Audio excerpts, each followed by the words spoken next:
coming back here. We're going to start in just a moment. If I could ask my colleagues to take their seats, we'll begin with the roll call. Jimenez? Torres? Cohen? Here. Ortiz? Present. Davis? Here. Doan? Here. Candelas? Present. Foley? Here. Batra? Present. Kamei? Here. Mahan? Here. Great. If you're able, please stand and join me in the Pledge of Allegiance.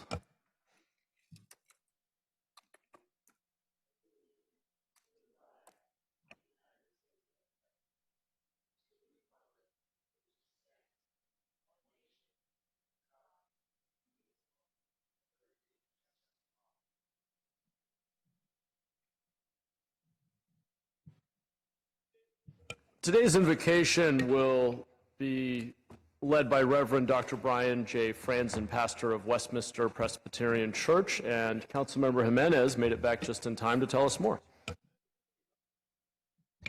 Thank you. Good afternoon. Give me a second. So where's Reverend Dr. Brian Franzen? Is he up here yet? If you can come up, sir. So Brian Franzen serves as pastor of Westminster Presbyterian Church, a faith community that has been in San Jose for 132 years, a long time. The church has been in the heart of the Alameda since 1926. Brian is a proven community leader who has served congregations across this country. Brian's passion for social justice and inclusion has been seen throughout his ministry and has included advocating for and organizing in the LGBTQ community, working for special needs children, being an ally for the homeless community, and working with both mentally and physically handicapped people of all ages towards accessibility and understanding. Since becoming in San Jose in 2012, Brian has made a concerted effort to be engaged in the community. He has served as the president of the Rose, White, and Blue Parade. He was formerly the chairperson of the Santa Clara County Human Rights Commission, where he now serves as vice chair. Brian also serves as a member of the San Jose Police Department's LGBTQ Advisory Committee.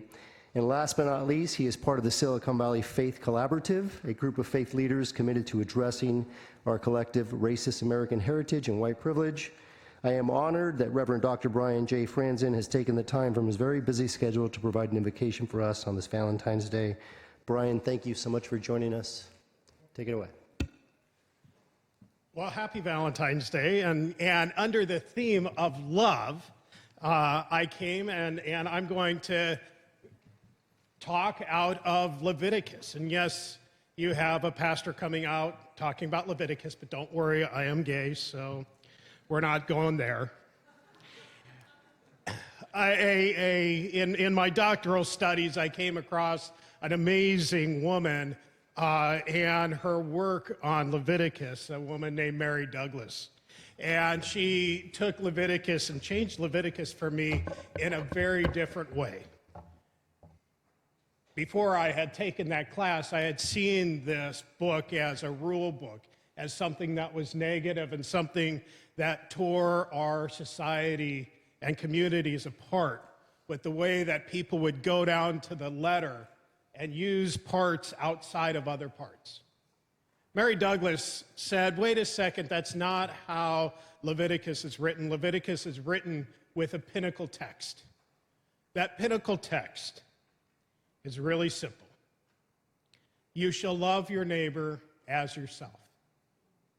Yes, that's in Leviticus. We forget that.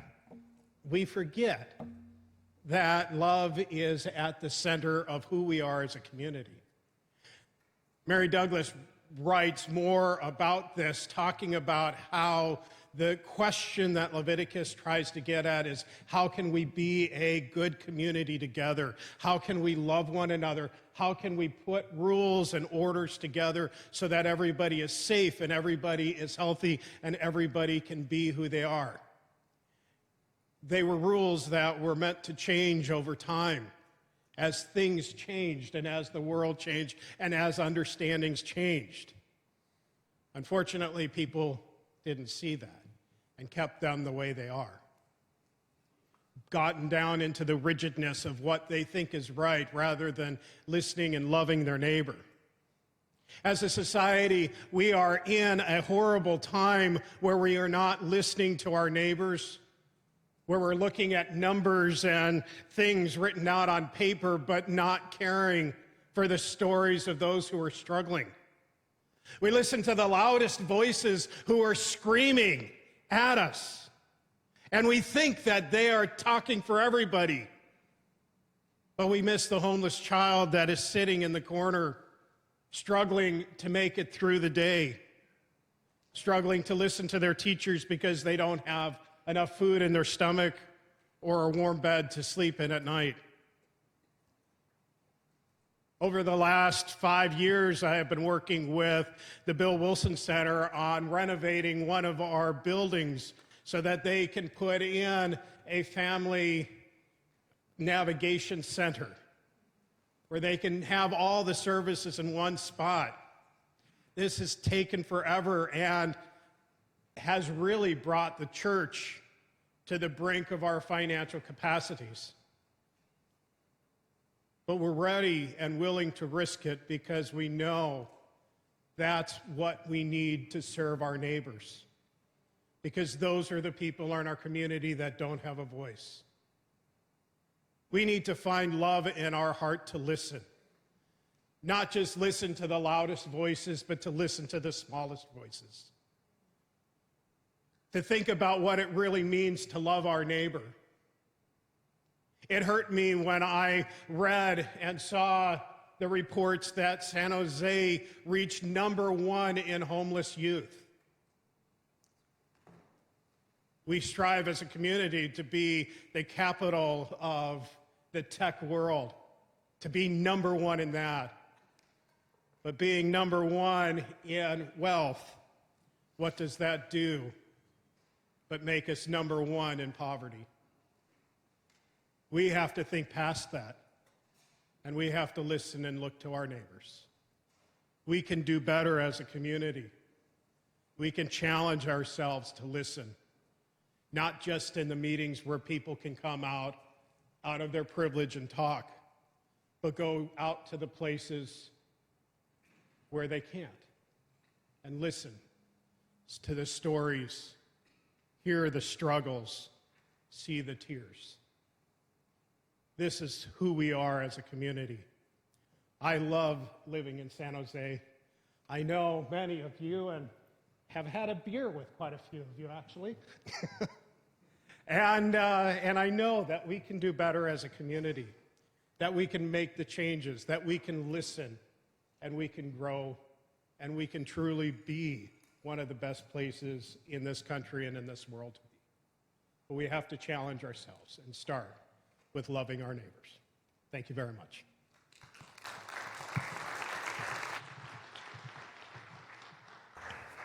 Thank you, Reverend, for that beautiful message of love as a call to action. Appreciate you being here today, particularly on Valentine's Day.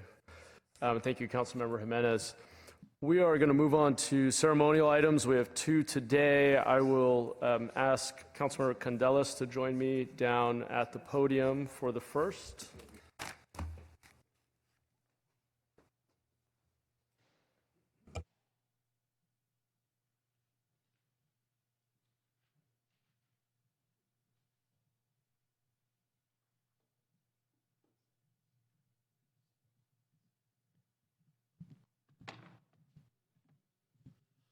All right. Great. So we will be proclaiming February 4th as Saka Nakodar Day, and I would like to invite Sukhdev Banawal, a leader in the Sikh Gurdwara and within the Sikh community, accompanied by Dr. Harinder Singh, the brother of Ravinder Singh, one of the victims of Saka Nakodar, and some members of the Sikh community to join us down here at the podium. Please come on down.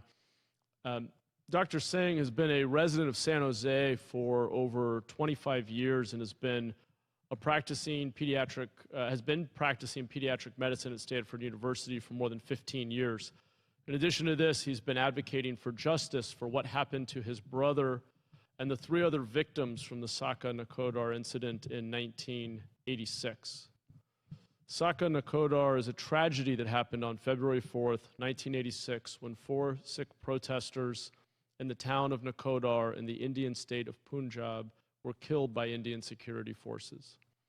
These men, along with hundreds of others, were peacefully protesting the desecration of the Guru Granth Sahib, the central holy scripture in the Sikh religion, when the security forces opened fire on them.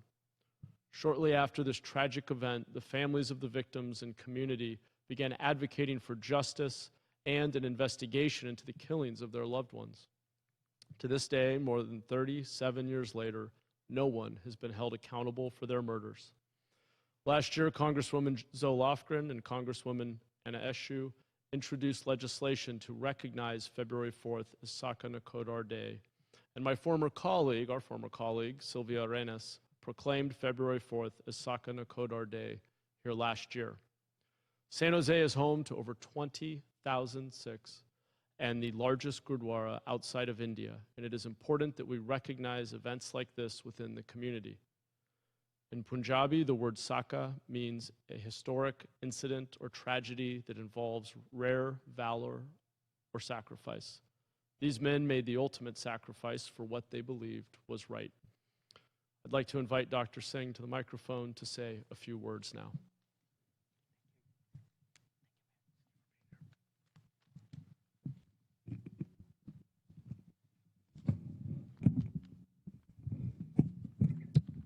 Thank you. Respected Mayor and Council members, I come here before you today to express my gratitude on behalf of my father, Bapu Baldev Singh, for your recognition of the Saka Nakodar tragedy and the denial of justice that has been haunting the Sikh community for 37 long years. The loss of 4 innocent Sikh students, Ravinder Singh, Harminder Singh, Balteer Singh, and Chalman Singh in 1986 was a devastating event that left a profound impact on us all. And the fact that culprits have not been brought to justice only adds to our pain. We are still haunted by the memories of our loved ones who were brutally murdered in broad daylight and then had their postmortem conducted in the dead of the same night, and their bodies illegally cremated by the police the next morning. This is not just a heart-wrenching reality, but an alarming truth that the state's appointed Judicial Commission's inquiry has remained buried for 37 long, excruciating years while our families continue to suffer and await justice. The lack of action is not just a failure of the system, but a failure of humanity. I would like to extend my heartfelt appreciation for your issuance of a proclamation and your unwavering efforts to bring attention to this dark chapter in our history. Your actions serve as a powerful reminder that we must never forget the atrocities and of the past and always strive for justice and accountability. I'm grateful for your support as well as my community's support and for shining a light on this crucial issue. Your commitment to justice and human rights is greatly acknowledged and appreciated by all those who have been affected with this tragedy. With sincere gratitude, I thank you all.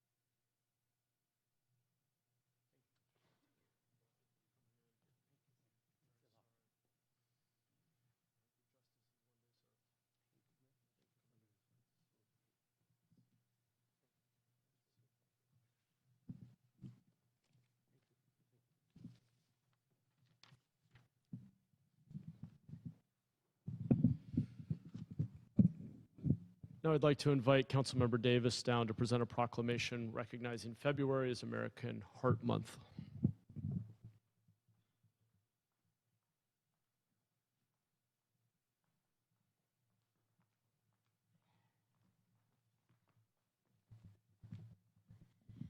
Good afternoon.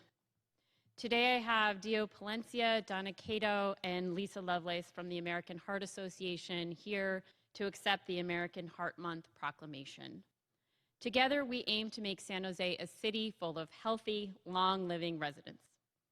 Heart disease continues to be the #1 killer of all Americans, causing 1 in 3 deaths each year.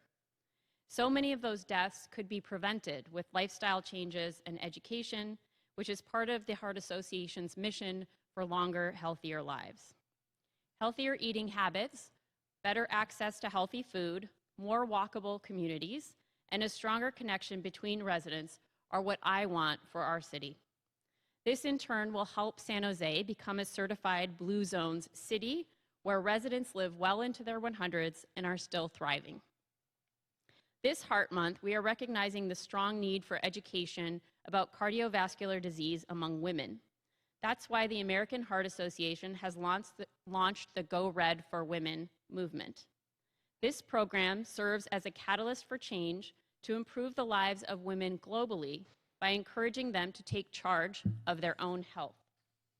This year, the American Heart Association has an urgent goal to have at least one person in every household know how to do hands-only CPR in the event of a cardiac arrest. It is a life-saving skill, and your hands could be the beat that saves the life of a loved one.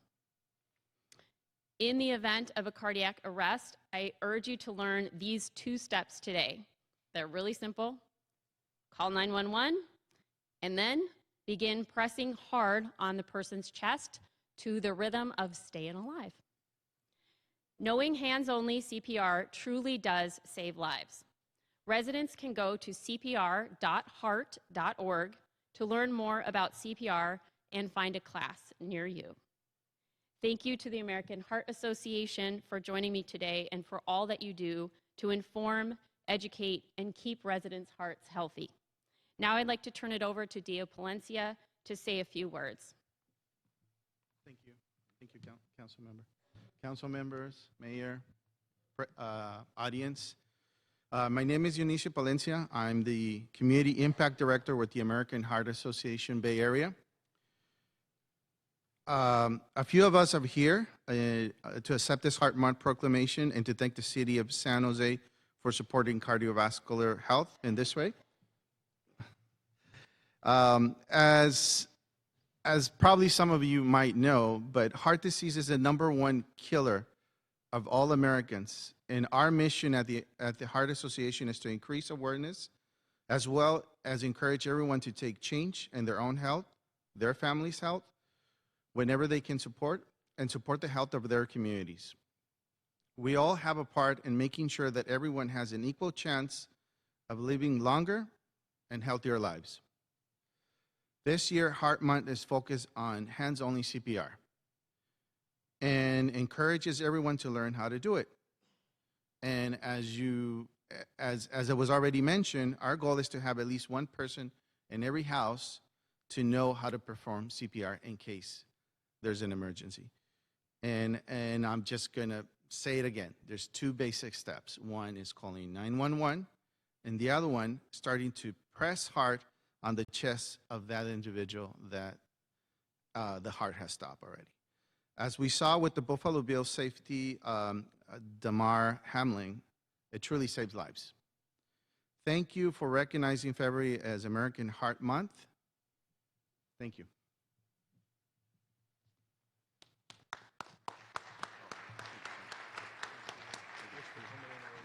Thank you for inviting me.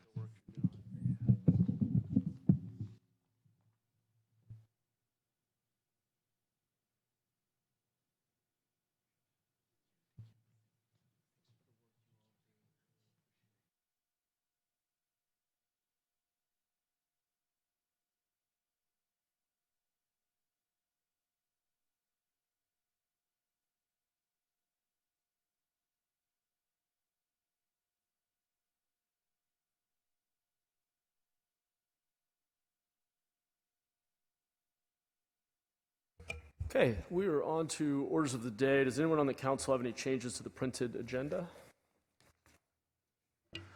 Mayor, we're going to do the adjournment for, okay. Yep. All right. Okay, don't see any changes. Today's meeting will be adjourned in honor and memory of Bea Robinson Mendez, a local Chicana leader whose work has been fundamental in serving the most vulnerable in our community. She is also co-founder of Next Door Solutions to Domestic Violence, which became the second largest domestic violence shelter in the nation, and also the first bilingual domestic violence shelter in the nation. Councilmember Ortiz will tell us more.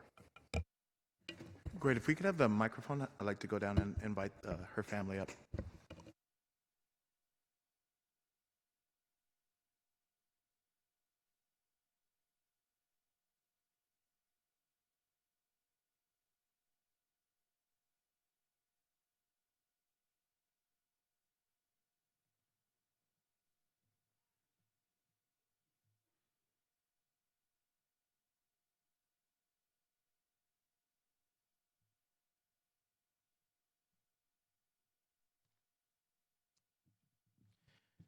It is my absolute honor to adjourn today's council meeting in honor of B. Robinson Mendez, a legendary activist for women and a pioneer in the fight against gendered violence.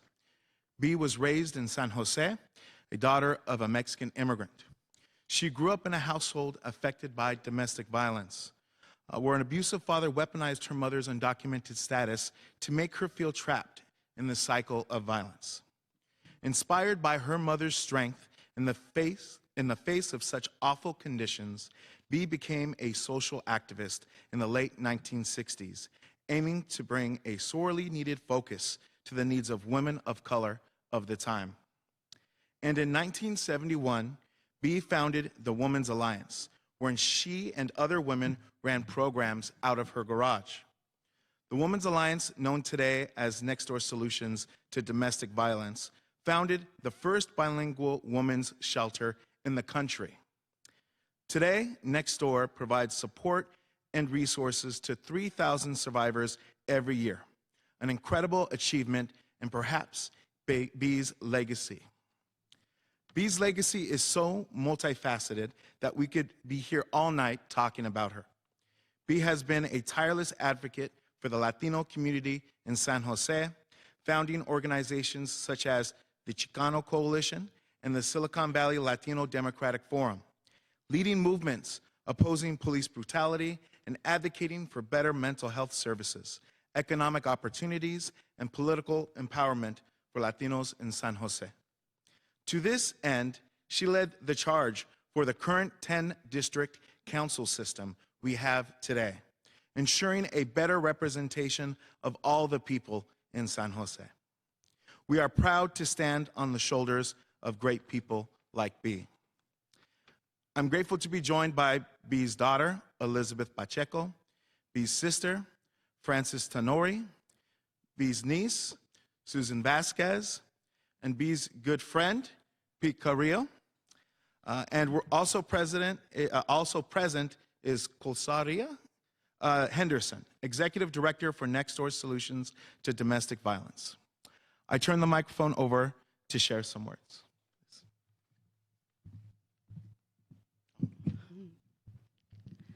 That's okay. How's that?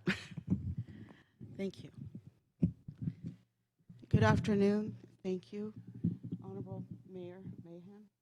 I know you know my mother, and hello to all of our council members. Thank you. I'll be as brief as I can. Hello, everyone. First of all,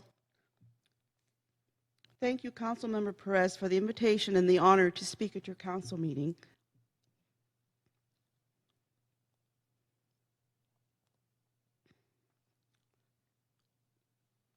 On behalf of my familia and about my mama, excuse me, B. Robinson Mendez.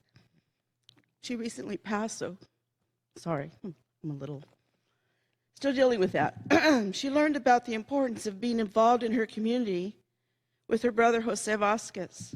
He was an advocate for changing the desegregation for our schools in Santa Clara County. And that is my cousin Sue's father. here today as well. As the days have progressed during this difficult time, it has caused me to pause and ponder on so many things about her. She, as we all know, was a fierce advocate for battered women and children. She risked her life to help a client and her children fleeing Mexico, and all the while being shot at. I believe she touched people's lives in many ways, and it was her compassion and love of helping disadvantaged persons, and for multiple reasons. This is what will remain in my memory of her, because after all, aren't we all here to help one another? For example, think about this simple act of kindness. A little girl having some trouble in school and with her teacher decided to gather some flowers, which I had given her from my mother's service on Saturday, and put them in a bouquet to give to her teacher for Valentine's Day. Is this significant? Maybe not. But considering all the terrible things going on in our world, it is an act of kindness. And that, my friends, is the essence of my mom's being, trying in her own way to make an impact in our world for a safer place for women and children. If that isn't kindness, what is?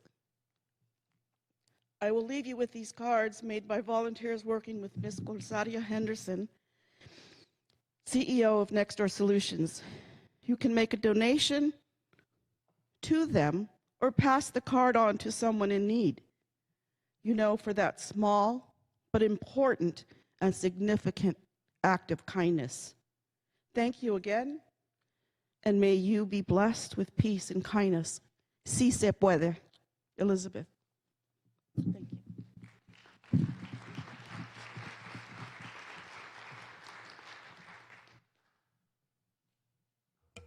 Thank you for that beautiful tribute, and I'm very sorry for your loss.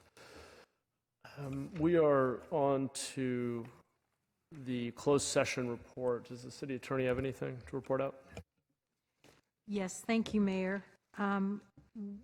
In closed session today, we received authority to file an action. Once that's formally commenced, it will be disclosed to any person upon inquiry. Secondly, we received direction to bring to open session for consideration by the council, joining an amicus brief that's being drafted by attorneys for the City of Los Angeles and the County of Los Angeles in the Texas versus United States case that's pending in the District Court for the Southern District of Texas relating to DACA. Thank you. Thank you. Next is the consent calendar. Are there any items that the council would like to pull from the consent calendar? No? Can we entertain a motion? Move approval. Second. Great. Do we have public comment? Alex Shore.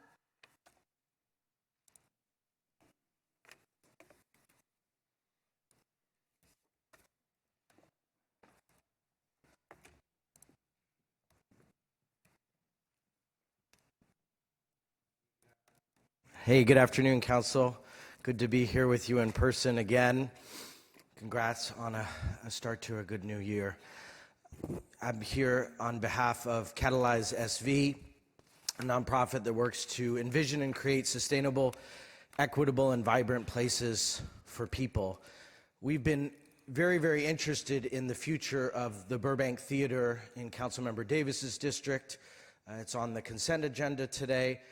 And as you know, we're an organization that supports building as good a development as we can in this community.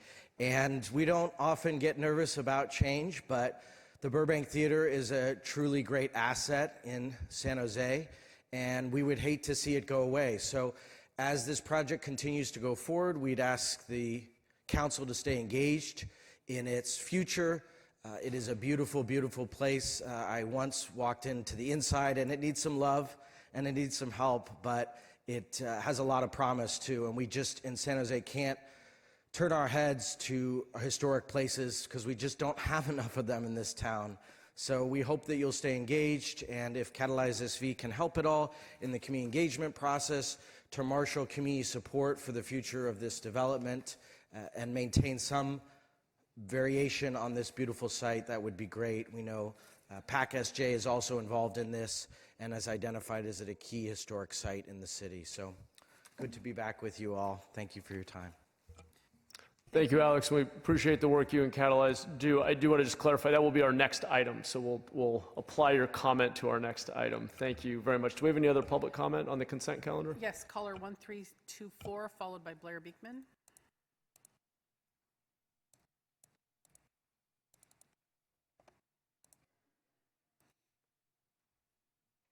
Caller 1324.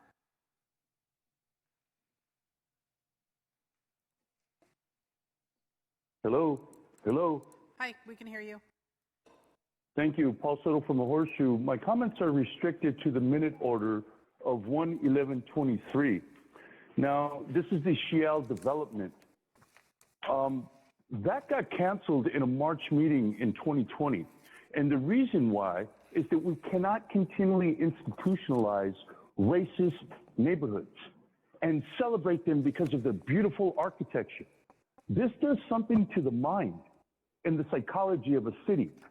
That while, yes, this is nothing but a racist neighborhood and we excluded exclusively blacks and Mexicans from living there, but look at the beautiful architecture we got as a result of it.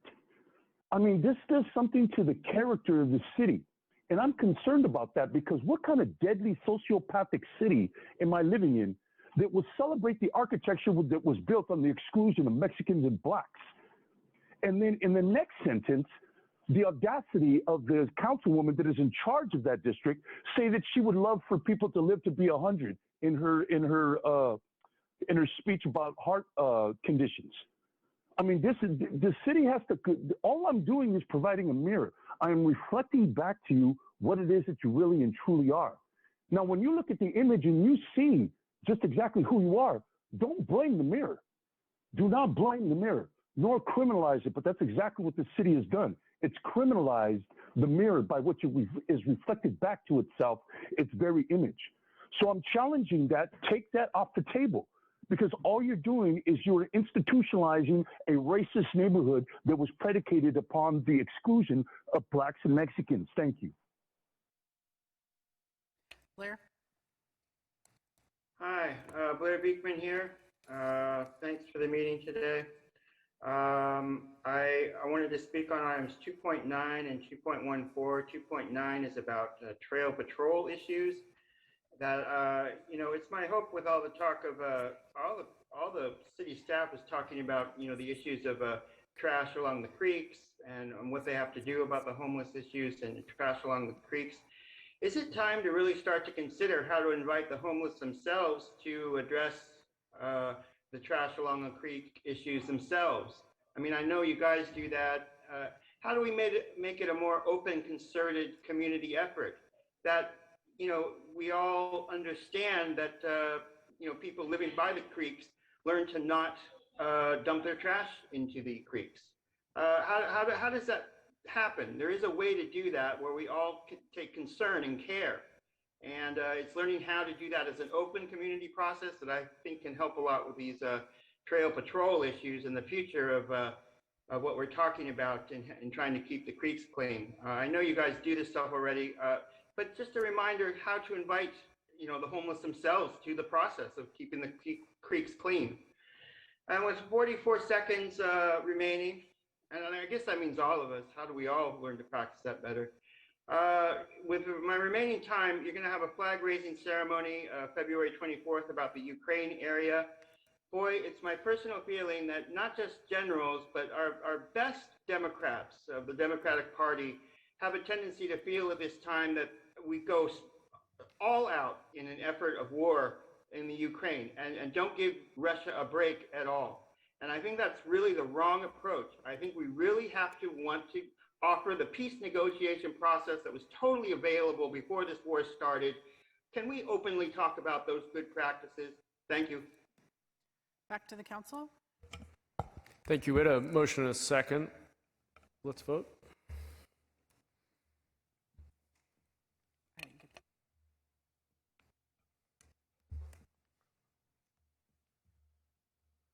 Okay. That passes, and we are on to item 10.1. This is land use consent. Do we have a staff presentation? No. Okay. Second. Great. Let's go to public comment. Jeffrey Buchanan. Mayor and Council, this is Jeffrey Buchanan. Speaking in my personal capacity and in my capacity as a trustee on the Luther Burbank School District Board, certainly I'm supportive of continuing to work on the West San Carlos Urban Village and the multiple developments that will be coming before the council in the coming months and years. But I think it's important to remember our particular, urban island, as they call it, surrounded on all sides by the city of San Jose, where we have decisions made on development. Most of the development that is somewhere in the cycle will, be decided not by the county of Santa Clara, but by the city of San Jose. That there's some significant issues there with, how residents within the Burbank community are able to have a say on development issues going forward. Again, there's a lot of positive things coming. We have permanent supportive housing development. We have a memory care facility. We'll see where the direction of the redevelopment of the Burbank Theater goes. But it's worth looking at, how, as we're looking at annexing properties on the commercial development side and on the residential development side within the urban village, what does that mean for the residents who 1 or 2 blocks on either side are surrounded by the city of San Jose, but don't have access to elected representation within the city of San Jose, run into issues where, crime moving from one block to the next is a sheriff's issue and then a city of San Jose issue, a whole host of challenges that are, pretty unique to our, particular situation of being a very small urban island within the city of San Jose. Particularly for the northern part of the district, which it's my understanding under state law could actually be annexed within the city of San Jose without actually going to the ballot box. So I hope as we look at development in the area, we also consider, how the city approaches the issues of. Paul.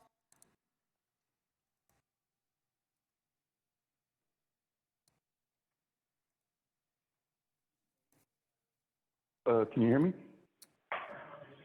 Hello? Go ahead. Can you hear me? Hello, can you hear me? Yes. Thank you. Thank you.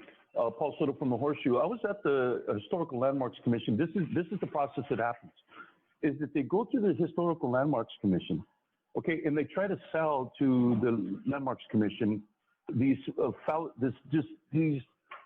arguments that are riddled with fallacy. Now I'm going to get the date of that particular meeting and I'm going to submit it. Because what the Historical Landmarks was able to successfully do is check these developers that are coming into this area and projecting onto the area. Oh, well, this is, oh yeah, we can just knock this down, that down. Look at it, it's being neglected. They have no concept of the history of that strip mall. And I'm talking about between Lee and Bascom on San Carlos. And so the Historical Landmarks Commission was able to rightfully check them because they're coming in with a absolute no sense of the history of that area, nor the type of architecture that it holds. All they're looking to do is to come into the area and just simply monetize the land. Now, the reasons why we have these pockets and these issues of annexation in that area is because of the redlining map. Back in 1939, these particular pockets, these particular areas were not annexed in. The only one that was primarily focused on in terms of annexation was Willow Glen. And 8 months after Willow Glen was annexed into the city of San Jose via the redlining map, all of a sudden we get this map. 8 months after they annexed. So is that coincidental? I think not. So when you're having these land consent. Back to council. Thank you. Any hands up? Do we have a motion? Oh, we do. You're right. We had the motion on the floor. Apologies. Seeing no hands, let's vote.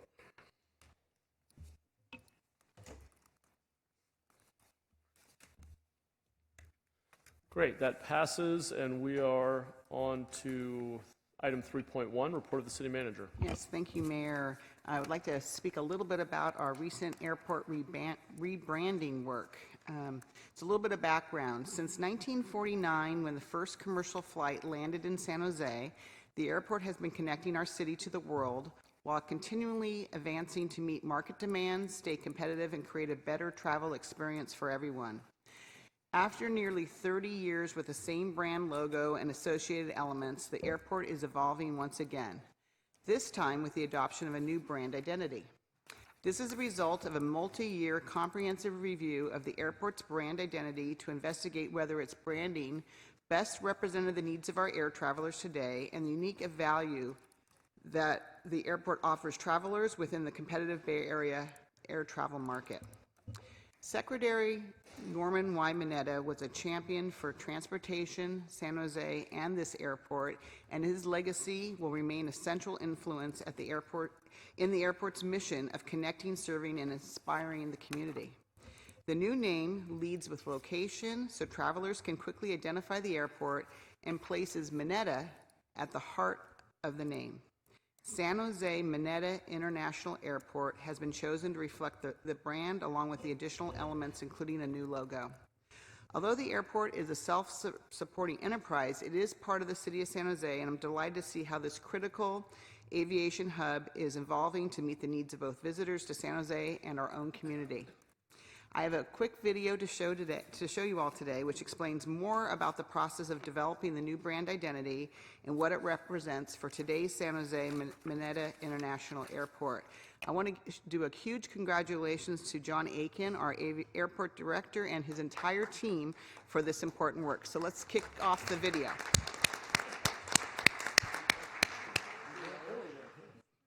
Here we go.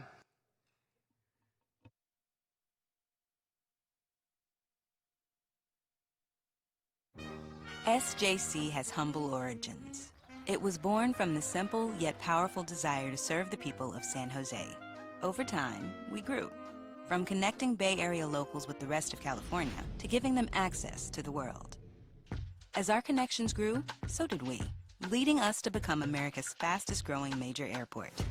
But, like for many in our industry, the world was changing. We knew that in order to ensure success, it was important to look at what was going on around us.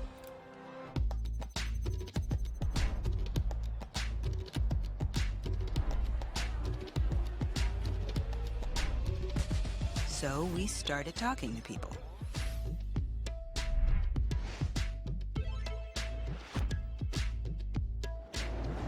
What did we learn? That people don't always recognize us, but those that do value our ease and convenience. Our takeaway? We need to remind people that when you travel simple, you travel better.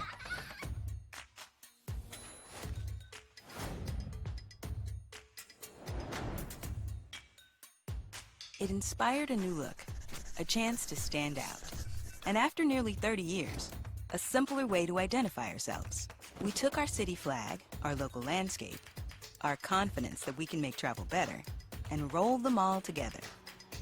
It embodies forward momentum. It represents the flow of innovation.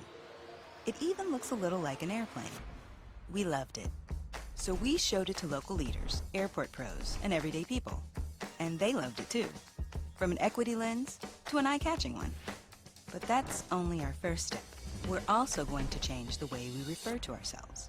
To something memorable, to something that highlights our location, to something that pays homage to Norman Y. Mineta, while looking to the future. It's our way of honoring his spirit of connectivity.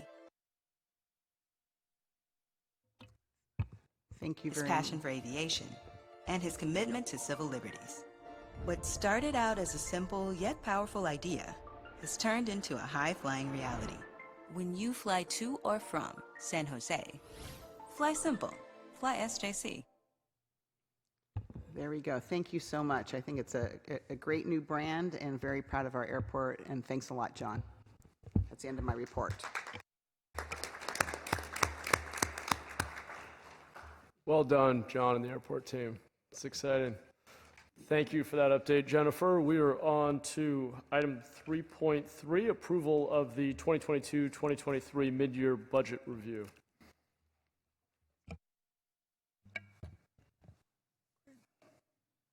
Been busy this year.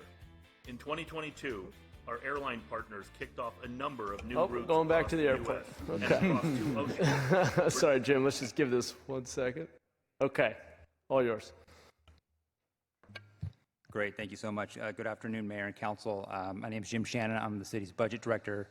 Joined down here today with Bonnie Duong, our assistant budget director, Claudia Chang, deputy budget director, Selena Ubando, our financial status coordinator, and also in the audience we have Bryce Ball, our operating budget coordinator, and Stuart Patry, our capital budget coordinator, all of the key leadership team to help bring the document that you have before you today and that we're going to be talking about. Also, a huge thank you to the budget office staff who do a lot of hard work to make this document happen, as well as the department partners who do a lot of work behind the scenes.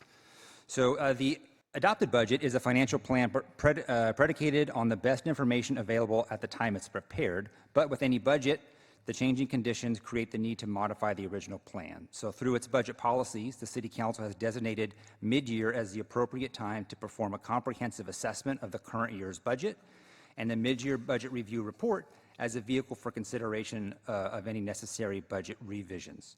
To prepare this report, the Budget Office, working with all city departments, analyzed the status of the city's operating and capital budgets contained in over 135 different funds.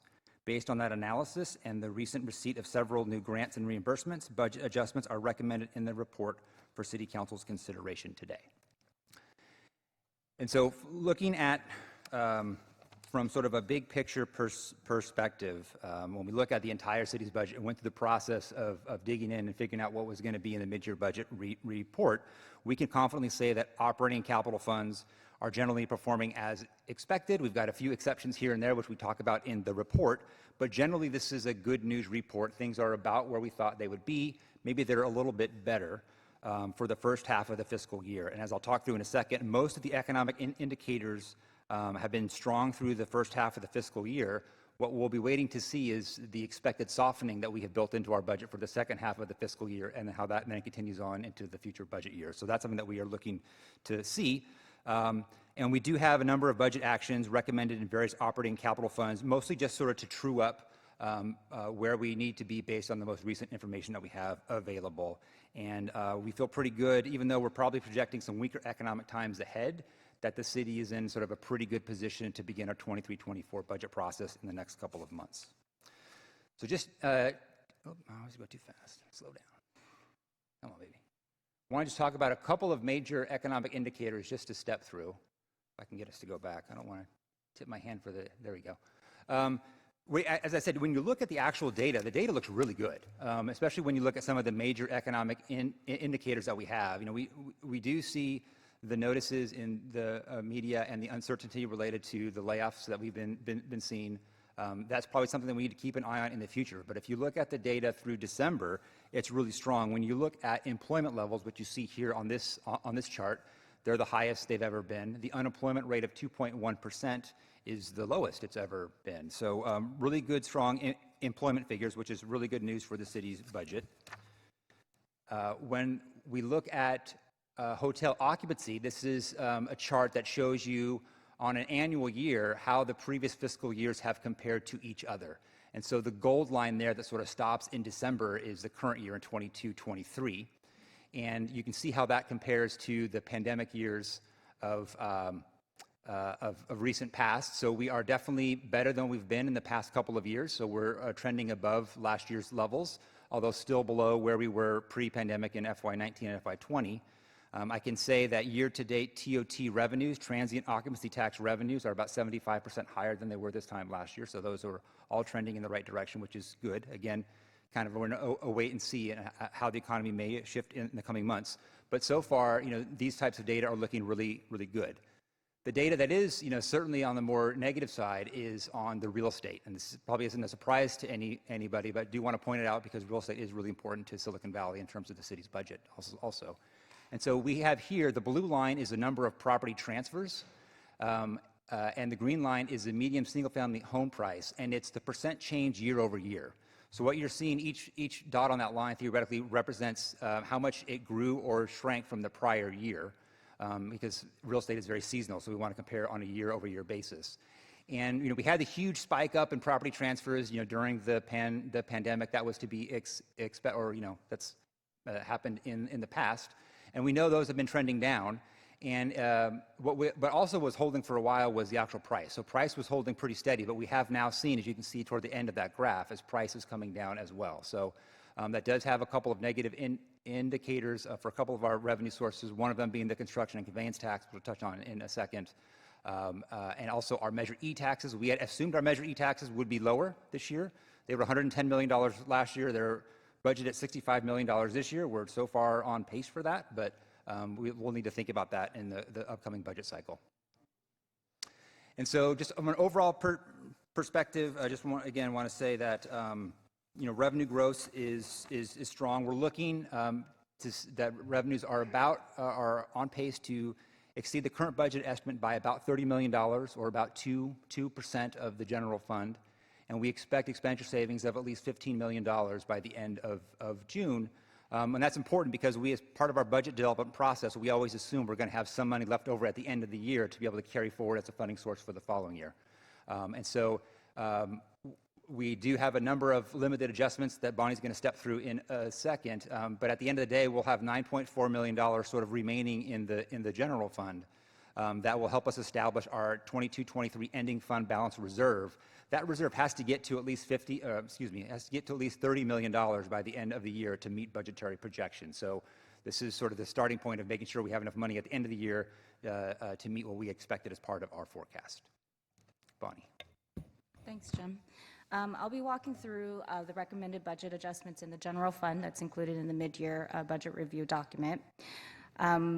The expenditures will be reduced approximately by $60 million, primarily through the required technical rebalancing actions category, which I'll discuss in the next few slides. The other significant adjustment categories include urgent fiscal program needs and grants, reimbursements, fee activities. The urgent fiscal program needs category includes a series of net zero transactions to establish the recruitment centralization pilot program.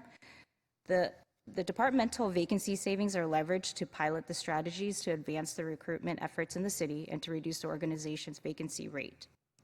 The Human Resources Department has been developing and implementing strategies in multiple areas in the employment division to modernize and streamline the hiring process, prepare for a new employment software program, and advance efforts toward a more proactive recruiting model. The pilot program is an 18-month pilot program and will add 6 temporary positions. The positions will help centralize all the recruiting efforts in the Human Resources Department for 3 of our departments with the highest vacancy rates. This change in approach will add capacity to achieve a goal of roughly 20 to 25 additional positions being filled every month. Also included is a position that will help support the team and add capacity for strategic marketing and provide administrative support, and will help with posting hard-to-fill positions using LinkedIn, social media, and other unique or specially recruiting venues. Another position will focus on the development and implementation of operational process improvements and the deployment of a new employment software application to improve user and hiring manager experience, as well as enhance the capability to track recruitment process. These actions will be fully offset by vacancy savings in three departments: Parks, Recreation, Neighborhood Services, Planning, Building, and Code Enforcement, and our Information Technology Department.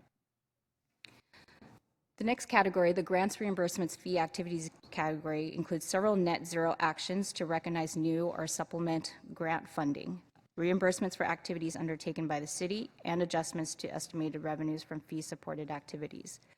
These actions provide $2 million in additional revenues and expenditures. The largest categories include sidewalk repairs in the Transportation Department, and then additional grant funding in PBCE, Library, and Police. And the cleanup actions category includes a series of net zero adjustments to reallocate funds from our salary and benefits reserve to increase various department personal services appropriation to fund negotiated general wage increases, implement our management pay for performance program for associated health benefit increases, and to fund side letter agreements with several of our unions to increase the annual salary range for a few specific classifications. Also included are net zero adjustments to reallocate funds among existing appropriations and adjust funding to reflect final 2021-2022 activity and policy changes. Next one. Next are the required technical rebalancing actions, which is our largest category. Some of the largest adjustments include $10 million increase in our property tax revenue estimate. This just reflects updated information provided by the county. And then an increase to our utility tax revenue by $7 million to reflect higher than anticipated current year receipts for electricity utility tax revenue. An increase in our revenue for the use of money and property to reflect higher than anticipated interest earnings in the general fund. Next series of actions include realigning revenue and expenditures associated with our issuance of our tax and revenue anticipation notes, which is also known as the trans debt. In June 21, 2022, the City Council authorized a trans issuance of up to $360 million to assist with the prepayment of Tier 1 retirement costs. However, based on the Finance Department's final analysis of interest rates and available cash balances, only $275 million was issued. Actions are included to both reduce the trans revenue and the principal debt service by $85 million. While the amount of trans revenue was lower than the maximum authorized amount, rapidly evolving interest rate environment at the time of issuance, the estimated interest costs associated with the trans issuance increased to $7.5 million, which is up $5.2 million from our June 2022 memo that was approved by Council, and much higher than the early estimate that we had used in our February 2022 forecast of $1.5 million. When the City Council authorized the trans memo in June 2022, the administration noted that any increased debt service interest costs would be spread to various special and capital funds in proportion to each fund's share of retirement costs. Consistent with this approach, the additional debt service interest cost of $6 million is partially offset by a transfer of $1.5 million from various special and capital funds into the general fund. The remaining $4.5 million of the additional cost will be offset by the increase in interest earnings.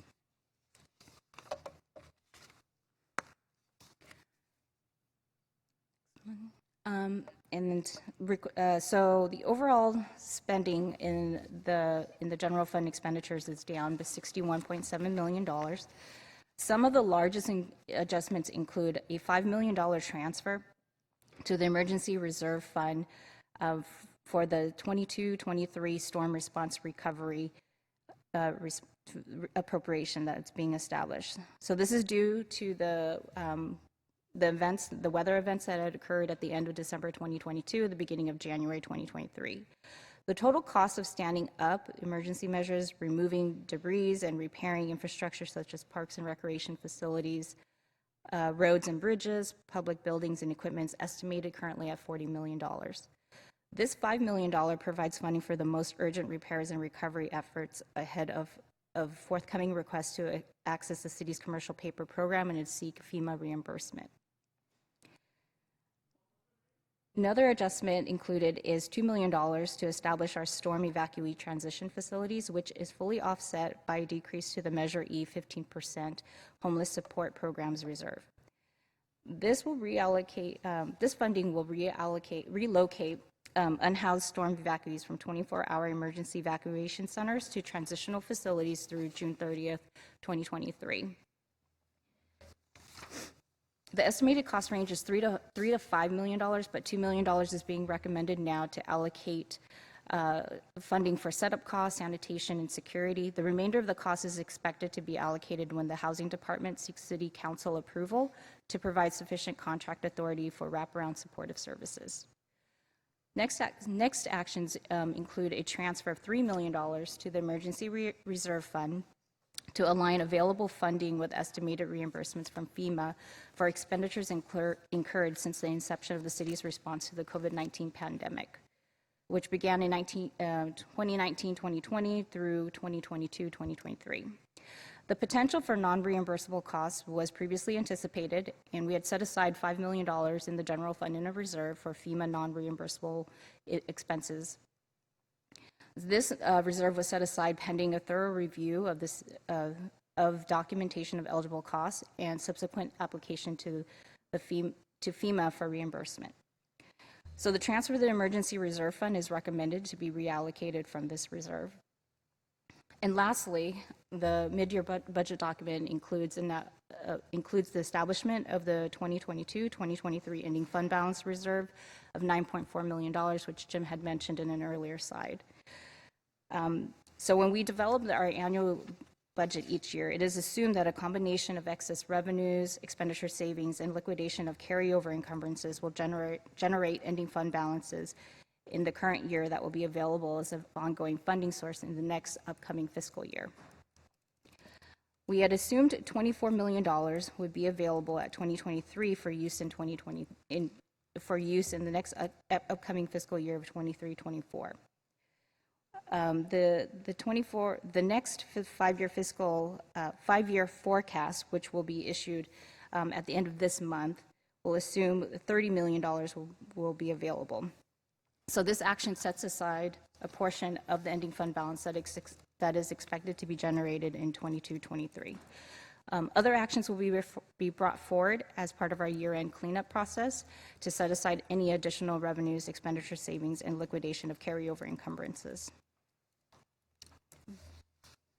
Thanks, Bonnie. So the rest of this lovely document about several other funds and transactions, not just the general fund, but we're just going to touch on a couple more right at the moment, and then we'll wrap up our presentation. So speaking of the airport, they are also still in a recovery mode when compared to the pandemic, and things are looking better. So passenger enplanements are up 32% from where they were last year. Takeoffs and landings up 26%. And they still do have access to American Rescue Plan Act funding that was specific for airports, of which $29 million is allocated in the current year, which also helps provide some financial relief to the concessionaires through the end of this calendar year. And then looking at our San Jose Clean Energy Fund, if it goes. This is a fund, and this chart maybe looks a little bit confusing, but I think it's a nice little illustration of the improved financial position of San Jose Clean Energy, where a couple of years back, because of really difficult regulatory and rate environment, San Jose Clean Energy had to access the city's commercial paper program to get through the end of 2021 and into 2022, whereby we issued $60 million of commercial paper. Due to rate restructuring and some lowering of the PCIA fees from PG&E, we're in a much more stable position, whereby when you see the dashed lines there, the upper dashed line is a budgeted revenue estimate, the lower dashed line was the budgeted expenditure estimate. And so you can see that we've got capacity there to be able to recover the revenue necessary to be able to build our reserves up. So even though when you see the solid lines come in as the actuals through December, even though that didn't go quite according to plan, we are still in a position to be able to still build our reserves. So we have actions here to pay back $20 million of the $60 million this year, with the remaining $40 million anticipated for next year. And we're on pace to build a 180-day reserve by December 2023. And just to note that our rates currently for 23 are estimated to be about 1% to 3% below where they are for PG&E. And so with that, I want to just talk about a couple of capital funds. And so we do have a few key revenue items that are related to our capital program. One of them is, you may know as the CNC tax, or the construction and conveyance tax. That's the gold bars that you see there. Because of the declining real estate environment, that's one that we do have to take a negative revenue adjustment on. So taking that revenue from $50 to $45 million, which will have some collateral impacts to the various capital programs that are funded by that: parks, library, public safety, to a minor extent. We had already anticipated a pretty significant drop from where we were last year, but it's falling down a little bit further than where we had hoped. So we need to keep an eye on that one on a going forward basis. And looking at our building and structure and construction excise tax funds, which is levied on private development activity, Doing in an okay spot, maybe not as great as we would like. The building and structure is holding steady. The construction excise needs to be reduced from 16 million to 14 million. Both of those are key elements for our traffic capital program, and especially it is useful to help match for all the major transportation grants that we go after. So we need to keep an eye on those revenue items as well as we go forward into the proposed capital budget development process. And then just looking forward, so we have, as we were talking earlier today, just at the beginning, so the kind of mid-year almost marks the start of the next year's budget too. So we're going to keep on looking at the current year budget through the next 6 months, but we're also gearing up for the next budget process. And so the administration will be releasing the city manager's budget request and 5-year forecast at the end of this month. Of course, we have the mayor's March budget message, which provides the policy and priority direction to the city manager to develop the proposed budgets, which will be released at the end of April, beginning of May. And then we have our various public hearings throughout May and June, culminating with the mayor's June budget message approval, which gets us our new budget. And with that, we will stop here. Again, thanks to the folks on the screen here and all the folks in my office and departments who helped put the report together. Thank you. Great. Thank you for the detailed report. And I know this is just the beginning of what will be a very busy budget season, but we, as always, really appreciate the work that your team does, Jim. I'm also glad to hear that despite some widely publicized layoffs in the headlines recently, that we're still seeing some positive trends and that unemployment is staying quite low locally. So glad to hear that we're cautiously optimistic, but want to be really fiscally prudent given what may be on the horizon. We're going to go to public comment and then we'll come back for council discussion. Krista De La Torre.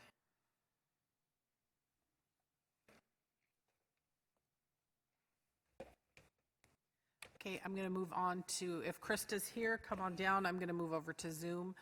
Blair, followed by Paul. Hello, good afternoon. My name is Sandy Wiskowski. Hi, Blair Beekman here. Hold on a sec. I got things going on here. Hi, thank you. Blair Beekman. With this item, I wanted to try to discuss, from the previous study session, there was good talk about, continuity and good practices. And I just wanted to mention the importance of continuity with these mid-year budget issues. We have a new administration and council persons to really rely on these mid-year budgets and to look to city staff and what they've been practicing in the past. It's important and helpful, and that's the way we can grow as we're all considering what can be a new group of people involved in government at this time. Thank you. I'm getting used to the concept. It is our democracy in action. So from good new decisions that can arise and take place, that usually always happens by studying our past and our good history of things. So just a good luck in what city government, they're really developing some interesting ideas, like with the future of tech openness. They're really involved with wanting it to be a more open, accountable process. There's other items that will surprise you that city government staff is really developing. Well, housing is another one, that a real humanistic effort, the efforts of human rights and civil civil protections and worker rights, wage theft issues. It can be surprising when city government staff will come very strongly with really good ideas on human rights values and decision making and how they practice racial equity and such. So good luck to listen to this good advice, these good ideas, and what has been developing for the past few years now. And thank you for your time. Paul, followed by Jean.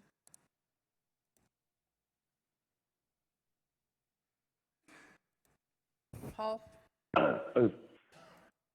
Paul Soto from the Horseshoe. Measure E's design. The measure was 4 ostensibly, but then it got switched around somehow. Is that the politicians put it out to the public that Measure E was going to be, that fund was going to be used to address the issues around homelessness. That's what they said. But then somewhere in the fine print said, well, no, this money is actually going to go towards the general fund. And so what I'd like to propose is that an amendment be made to Measure E, because from what the report said, from what Mr. Shannon said, it's generated $160 million over the past couple of years. Where does that money go? You know, and the public was basically conned into voting for it because the public, being conscientious, thought that they would be, you know, okay, yeah, this is good. We're going to vote for this. Let's help the homeless people. However, that's not what it was. It was a con game. Secondly, and I'd really like some consideration on this, we need to find a new funding stream. A bond measure on all the identifiable homes in the red line districts, and that we tax that at a percentage point over $100,000 in equity per year. And because we can no longer, as a society, allow these red line districts to profit from racism. That's what they've been doing. And so what my proposal is to creating a bond measure that over $100,000 in equity per year, a percentage of that is taxed and then goes directly into a fund to amend the historical injustices economically for Raza, for Chicanos, for the people that...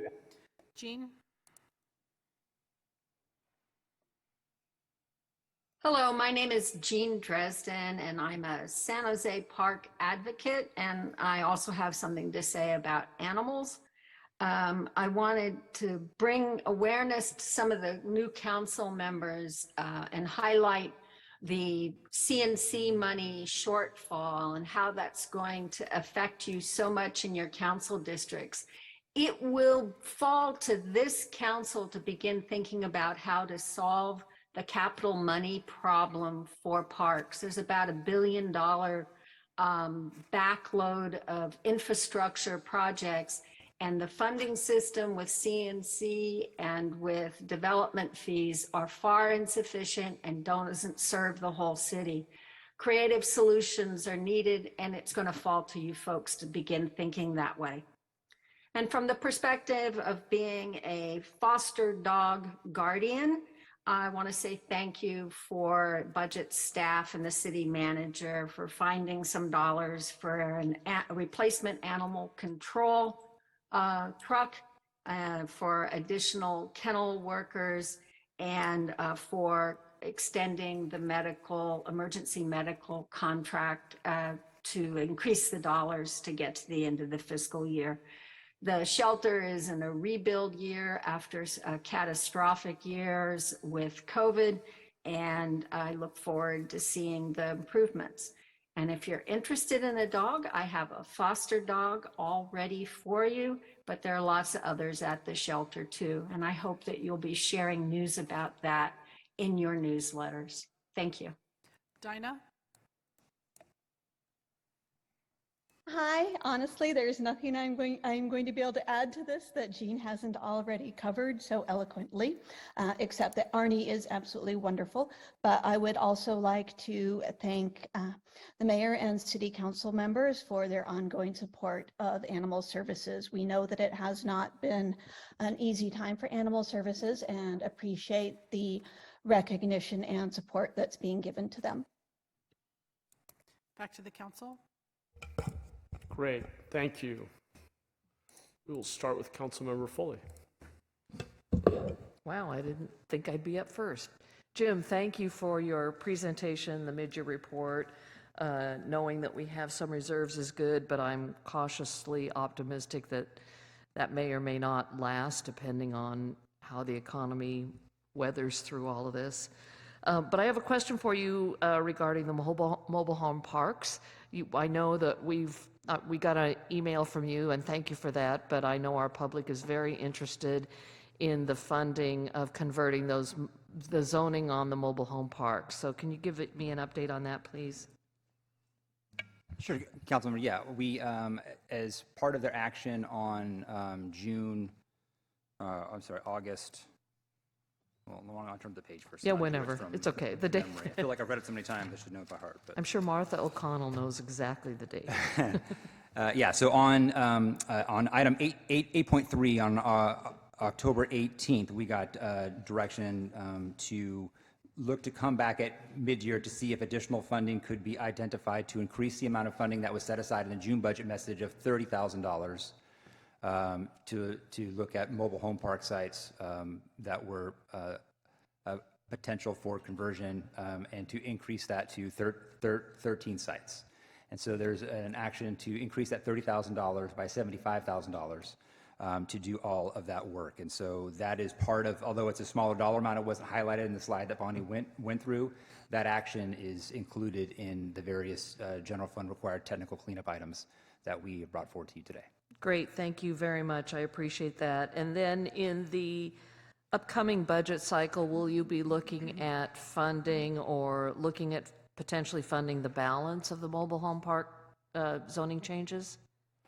I think that will probably be one of several priorities we'll have to look at with the council's direction in the March budget message and other city council priorities. So I'm sure that'll be part of the discussion. Okay, very good.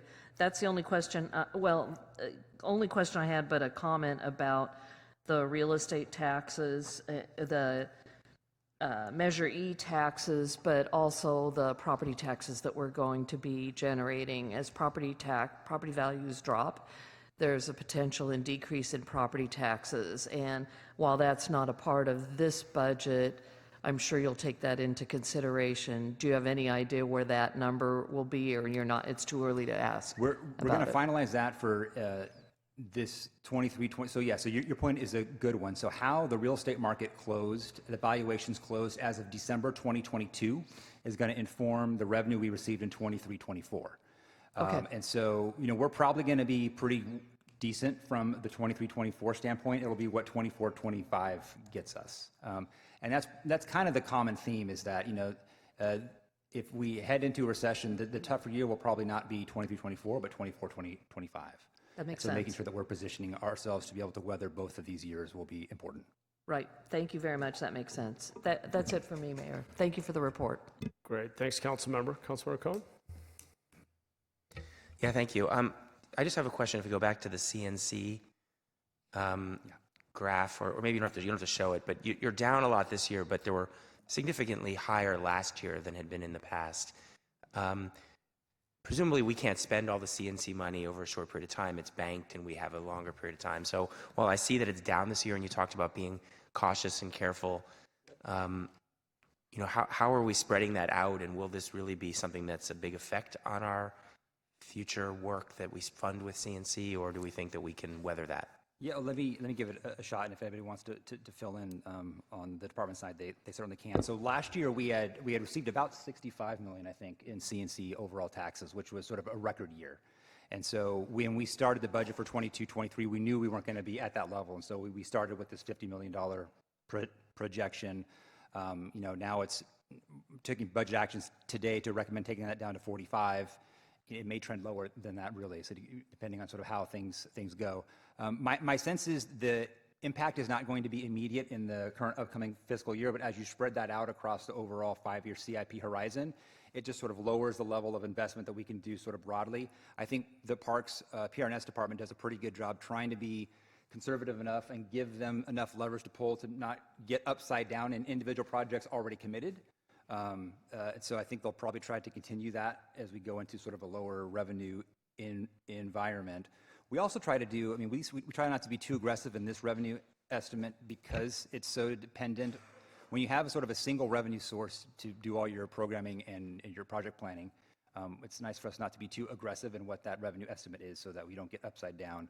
So we'll be as prudently careful as we can in the upcoming budget forecasting to see what we can do there. But so, yeah.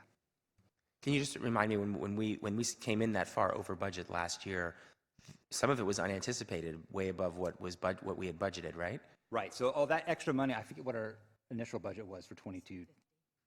Yeah, so it was 50. We started 21-22 with 50 million, and we ended with 65. And so that additional fund balance effectively came in, sort of helped buffer what this year is otherwise going to be. So that excess that we had last year was not anticipated, which was, I guess, when you think about it, is greater than the lesser amount of revenue we're going to receive this year. Right, and I guess that was kind of my point. I wanted to just make sure I understood this right. We didn't necessarily go out and spend our windfall, right? So, obviously we have to be careful since we think real estate might be a difficult area for the next few years. But given that we have a 5-year plan, I'm hoping that we can smooth out that amount extra from last year and not hurt our CIP plan too much. It is, although Selena is reminding me that we did take into account a portion of that as we were doing our estimate in last year's CIP planning. So we did account for some of that extra proceeds in last year's budget, but yeah, we haven't spent all that funding yet. Okay, thank you. And then I just wanted to thank you all for the work, plus thank you for the analysis of the Alviso library needs that was asked for as part of this review. Obviously, it's not something we're going to fund out of the general fund, but it's good to see what we need to invest. And I want to remind the council that Alviso Library is the only library in the city that was not renovated or rebuilt once the last one is done. Last couple are done in the next couple of years. It's the only library that hasn't had the benefit of bond work to upgrade the interior and the customer experience. It's also the library with the largest service area, and it's the smallest library in the system. We have no libraries in North San Jose. There's tens of thousands of residents, and really the closest library is the Alviso branch. So I hope we will prioritize the work on the Alviso branch, and I'm happy that I've talked to Jill about this. I know we're going to continue to look for ways to fund and work on the things on that list in your mid-year budget report. And with that, I will move approval of the mid-year budget report. Second. Great, thank you. Councilmember Torres. Thank you, Jim, and your budget team. So I'm really excited to hear that we are going to be investing in our animal care center. As you may know, volunteers and others have been coming to our city council concerned about what's happening at the animal care service center. And I want to give a shout out not only to the advocates, but the volunteers, but our workers who are working at the animal care center. I know with all the concerns that are happening, they're still coming in and working and providing service to our doggies and our cats and whatever other little animals may be at Animal Care Center. And I wanted to give a quick shout out to the team there. I know last week there was a concern about a dog named Lobo, and he ended up being adopted into a foster care program, and so we didn't have to put down that doggy. But for those folks who have concern about our animal care service center, it clearly shows here that we are going to be investing in our animal care center, and that hopefully that we can continue to make sure that those concerns go away. So thank you so much to our city manager and to Jim and all the other folks who found some monies to invest in this animal care center. So with that, I do have a couple questions. I know that we continue to talk about vacancies here in the city of San Jose, and again, thank you so much for focusing on those three departments that have high vacancies. I wish if we can also include our fire department in this, because we are short by over 100 firefighters. But with that, I think it's important that we hire folks in PBCE, and housing, and PRNS. And one of my questions is going to be, we continue to talk about it, but is there a way we can use funding monies to create a fellowship program in partnership with San Jose State University or Santa Clara University, or even our local community colleges to fill in the vacancy positions? So maybe I'll take a crack at that. Thank you very much for the question. Super important topic. We are doing a variety of pipeline work for the city to bring in new applicants, also opening up opportunities for people by looking at our minimum qualifications, like do you need a college degree or do you not need one, and can it be trained? There is a major report going to PISFIS this Thursday that's really a very, very thorough account of all the activities on our recruitment, hiring, and retention work. And it's building upon the manager's budget addendum that was issued last May on the the beginning of our work as we're very intently and relentlessly focused on filling our vacancies. So Jennifer, I don't know if you want to come down just to give a very, very brief overview of some of that pipeline work that we're doing, and also what we just did with our career technical center that we just visited with. Great. And before actually Jennifer speaks, and I just have one more comment, and then she can speak, so we could keep going. But I definitely agree that we should be concerned about our CNC taxes coming in at a lower revenue and lower rate, because as you may know, a lot of that money is used for other important things in our city of San Jose, and we need to continue to have our city go around and address the concerns that our residents have. So with that, after Jennifer speaks, I have nothing more, Mayor. Hi, Jennifer Shembry, Director of Employee Relations and Human Resources. As the city manager indicated, we have a report going to PISFIS on Thursday, and there's pages and pages of our pipeline activity, so I'll try to be brief and just give a couple of examples. We have a really good partnership with San Jose State right now. We've done a lot of things in the past, and we have a couple of really good upcoming things going on with them. In April, we're doing an Explore Career with the City of San Jose Day, where we're inviting San Jose students to come over here and just kind of understand what we do as public servants, what is beneficial to being a City of San Jose employee. And it's in partnership. The president's probably going to come over here and speak as well, and we'll have departments there representing various city services to where students can ask questions and things like that. We are participating in a career fair on Friday with the Silicon, and I always get this wrong, SVCTE, Silicon Valley Career Technical Education, also known as Metro Ed is another term for them.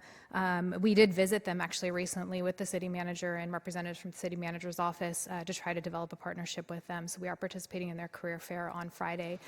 We have fellowship programs throughout the city. So we do fellowships. We have an internship program. That's another really good pipeline work. And we're also hoping to expand that pipeline work beyond San Jose State. But we're focusing there first, and then we'll get other educational institutions involved. So those are just some of the highlights. A lot more is in this report, and I'll make sure all of the council gets that. Thanks, Councilmember. Appreciate the question. Councilmember Jimenez? Yeah, just a quick question. Jim, can you remind me where we've stashed, I think it was $500,000 or so related to the police substation? Does that ring a bell?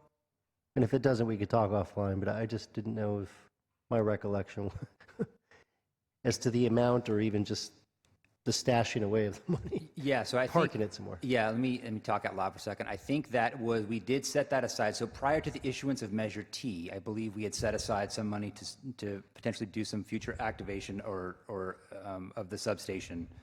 Now that we have Measure T going forward, part of the plan for Measure T is to create the new police training center. Correct. Which, once that would be complete, then the training that happens currently at the substation will be moved out, and that substation could be fully activated.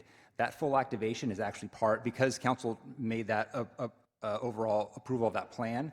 That activation is part of our base budget assumptions, so we don't need that $500,000 anymore. That's money we have to come up with as part of our sort of built-in forecast to be able to activate that facility. We will have some probably one-time sort of a little bit of one-time costs there, but so there's not money set aside for that, but that's council direction to make that happen. So that'll be part of our budget on a going forward basis. All right, so when the build out of the police training facility happens, we open up, it's my words, right? We open up the police substation to some extent.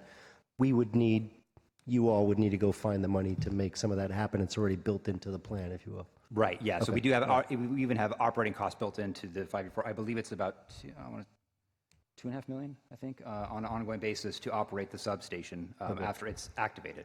Okay. Yeah. All right, cool. Thank you. Thanks, Councilmember. I had just a few questions. I'm going to actually ask them. They may be somewhat related, so I'm just going to ask all three, and then you guys can figure out how you want to answer them. The first is I referenced the highly publicized layoffs concentrated, it seems, in some of our larger tech employers, and yet we're seeing an extremely low unemployment rate. I think in December it was 2.1, which is fantastic. Curious how, just for our context, how both can be true and how you might reconcile those, just so we have more context on what the employment picture looks like in our city.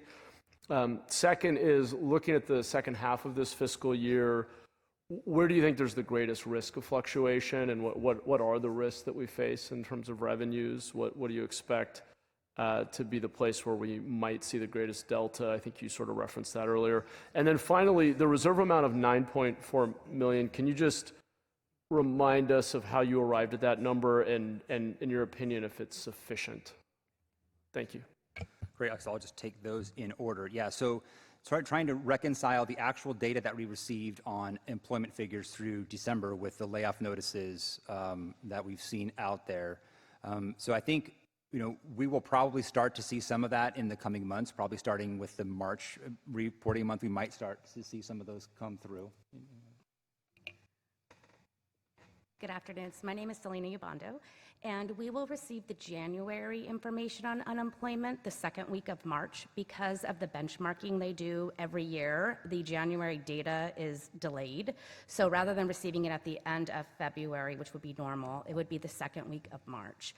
I do expect we will see some sort of less good news, but we're not hearing from any of the economists or consultants we talk about that it will be significant, but we will receive information that more ties to what you're hearing in the news. The second week of March will be January, and then at the end of March, we'll receive February. So that will tie back to what we're more hearing. So in the next 4 to 6 weeks, we should get updated information. And I think additional color there would be, some of those folks may get other jobs, and so they might not show up there also because there are some of the main headline tech employers are laying off, but other folks are hiring in the tech industry itself.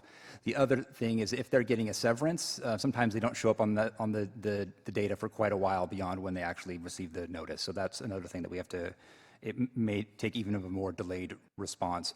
What we anticipated in terms of the slowing of revenue in the second half of the fiscal year, we had always assumed that sales tax would be sort of stronger in the first half of the fiscal year and weaker in the second half. And so that will be the main revenue indicator that we'll be keeping an eye on to see how our Christmas quarter performed. This is October, November, December. We get that information next week, actually. So, and then we'll see how January, February, March did. We get that, I think, in May, right? So we'll start seeing that toward the end of this fiscal year. TOT is another one that sort of, our transient occupancy tax is pretty sensitive too. So that's sort of an early indicator for that. If that softens, right now it's pretty decent, but if that starts to get weaker, then that's a sort of a nice, not nice, but it is a warning sign that we need to keep an eye on. And then your last question here so the $9.4 million that we have in the recommendation is pretty much the funding that was left over after we've taken all of the required technical actions to recognize the new revenue that we see coming in, make those fixes that we felt like we had to make. The remaining amount is that $9.4 million. And like Bonnie was mentioning earlier, we always assume that we're going to be wrong in the budget somehow, some way. Either revenue's going to come a little bit higher, or expenditures will come in a little bit lower. And if we budgeted perfectly, we would actually be wrong because our forecasts assume that we're going to be wrong to some small extent. And so we assume that we need at least $30 million of savings from a combination of either actual savings or excess revenue at the end of any fiscal year. That becomes an ongoing funding source for next budget cycle as our beginning fund balance. So that 9.4 needs to grow to at least $30 million by the end of June. Great, thank you. That's really helpful. I appreciate all that extra context. And once again, I want to thank you, Jim, and the whole team for the work that you guys do. We really appreciate the mid-year update. It helps us get a sense of where we're trending as we head into our budget conversations over the coming months. I don't see any other hands, and we do have a motion, so I think we are ready to vote.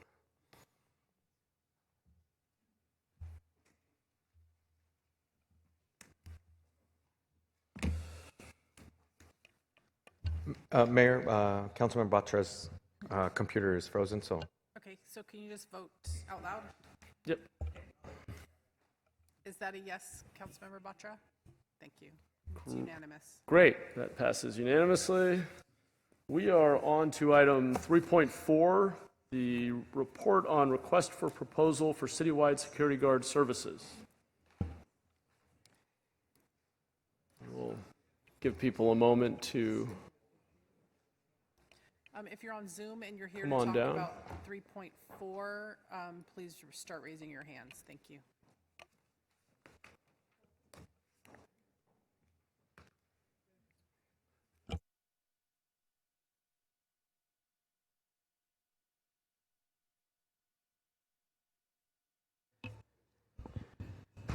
Julia, I'm just confirming that there's no presentation, correct? That's right. Okay, Given that there's no presentation, we will jump into council discussion. No, I'm sorry. We'll go to public comment first, won't we? Go I'm ahead. going to start with the in-person speakers. Neil Park McClintock with Working Partnerships. Spencer Eric Jimenez and Tejinder. If you could make your way down to the podium, first person to the podium, just let me know your name and begin speaking. Again, that's Neil, Spencer, Eric, and Tejinder. Go ahead. Thank you. Hello. Good afternoon, Mayor and City Council. My name is Neil, and I'm with Working Partnerships USA, here to stand in solidarity with the security officers who patrol the San Jose Airport, the Department of Transportation, the water pollution plant, as well as many public buildings in San Jose. After tireless efforts in organizing, these workers were able to preserve their union representation, ensuring the contractor agreed to sign on to their collective bargaining agreement. We want to thank the members of council who stood with these security officers to protect union jobs in San Jose, especially council members Peter Ortiz and council member Omar Torres, who led the effort. Without their leadership, this could have ended differently, and workers could have lost crucial benefits like affordable insurance, guaranteed raises, and job security. The coalition looks forward to working with the City Council to design a wage theft policy revision, which will be on the agenda next month, to include a requirement that janitor and security guard contracts be awarded to contractors with a CBA. Choosing union contractors offers workers not only the best protections, but also guarantees fair wages, job security, as well as access to crucial health insurance and retirement benefits. Thank you so much for your time. Okay, I'd also like to call Ariel and Sean Paul. Again, going through the whole list, I have Spencer, Eric, Tejinder, Ariel, and Sean Paul.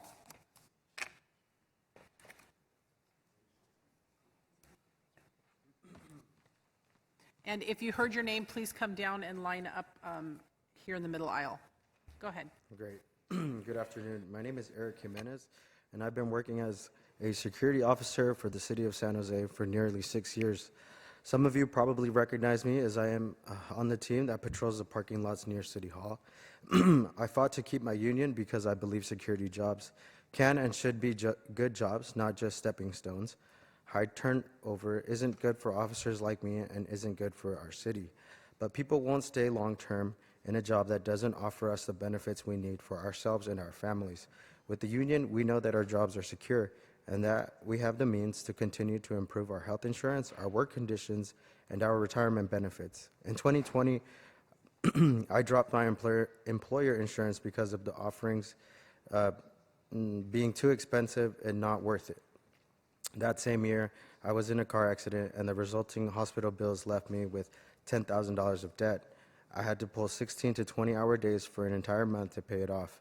Having a union means we don't have to choose between insurance costs that make it hard to make ends meet and the risk of huge unexpected expenses that leave us scrambling to survive. I want to thank you, those council members who stood with us, especially council members Ortiz and Torres. Without your support, this would have gone differently. Now that we've kept our union, we need to make sure that other workers don't end up in this situation. We need to revise the wage theft policy so that it lives up to its intention of protecting workers. Otherwise, more workers, like the janitors who clean this building we're in now, will be at risk of losing their union just like I was. Thank you. Thank you. Next speaker.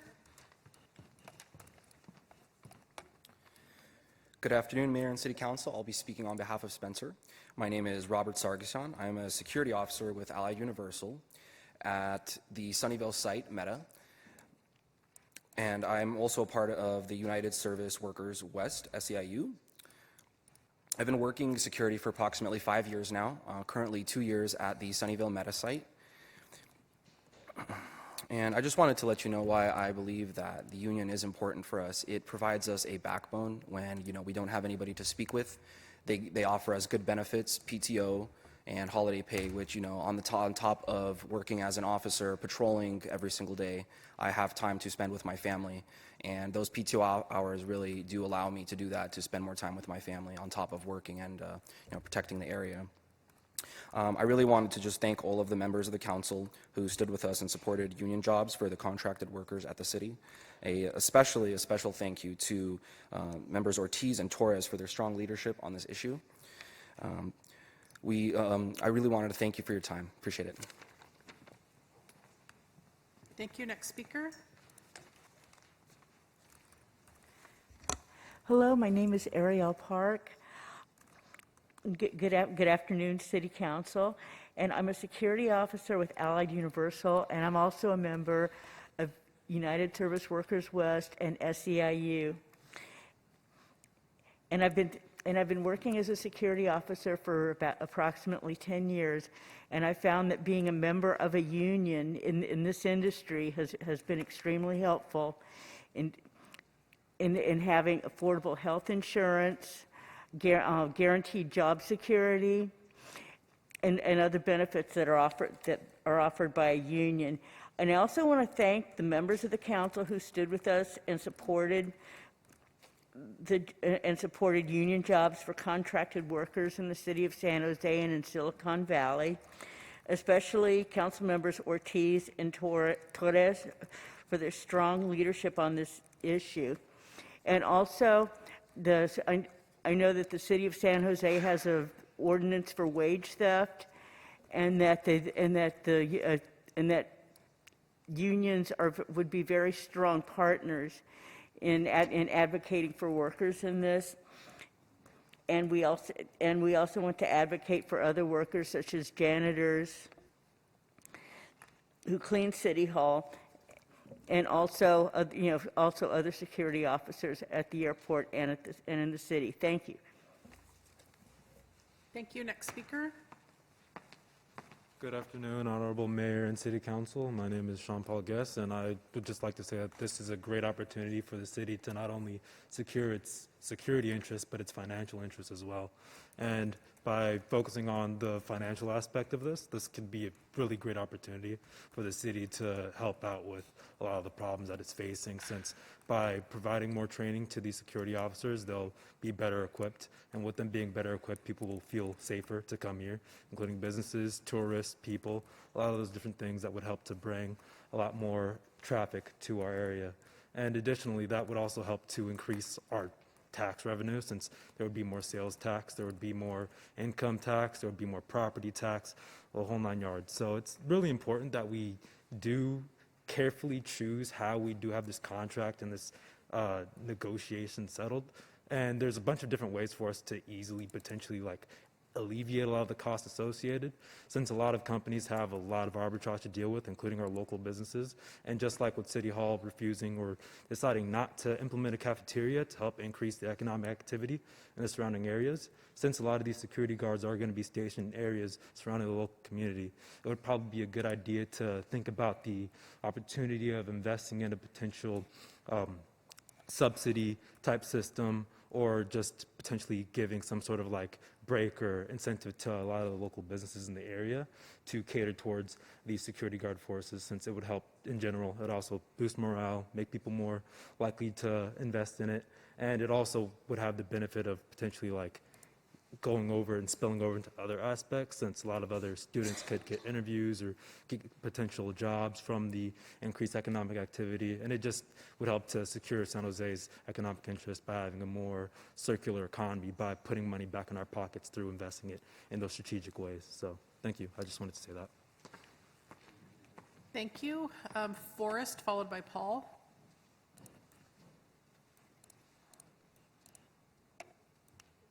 Hello, Honorable City Council. My name is Dr. Forrest Peterson. I'm a postdoc researcher at Stanford at the Center for Integrated Facilities Engineering at Stanford University. And so I want to bring your attention to your wage theft policy revisions for janitorial, security, and public works. And 2 years ago, I published a paper in collaboration with the Wage Theft Coalition, where I sit on the steering committee. And in that paper, which is published at Stanford Engineering, we found a total of 1,758 wage theft cases in Santa Clara County's janitorial industry. Typically, the security industry mirrors the janitorial industry in the level of wage theft. These cases affected 2,000 employees, and it amounts to over $6 million in unpaid wages. So this is an important issue that affects the working community of Silicon Valley, and these are fairly low paid wages to start with. So when you have that level of unpaid theft, it affects the population even more so. And so I want to again request that recommend that when the wage theft policy is reviewed, that janitorial, security, and public works are included. Thank you. Paul, followed by Ruth.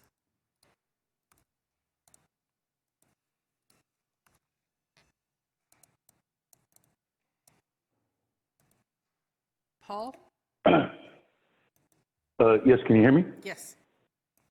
Okay, Paul Soto from the Horseshoe. My comments are restricted to just simply the living wage policy that the city already has in place. Now, you need at least a minimum for a family of 4. You need to make about $75 per hour. Now, certainly I wouldn't ask that of the city, but when you talk about, I mean, this city is just like, it's got this cognitive dissonance where it can hold 2 contradictory issues and hold them as both true at the same time. I mean, it's really sick and baffling the way that happens. And what I mean by that is that you keep telling you want safety, you want safety, you want safety, you want safety, but the safety costs. It costs money. And it also costs money for people to pay the rent here, to people to buy food, to provide health care or child care for their children. And you just don't take that into consideration. You do not do it as a policy. And then you sit back and then you wonder why we have a lot of the social problems that we have in our communities. I mean, it's really baffling the way that the city operates, because you lie. You lie to yourself and you lie to the community. And you do it with a straight face and a smile and sometimes even mock it when it's being confronted, just so that you can minimize it and dismiss it as illegitimate. And it's not. All you have to do is follow the very policy that you have, and we don't even have to have a discussion. Why we need a discussion when you already have a living wage policy is really the primary question that needs to be asked. Thank you. Ruth, followed by Blair.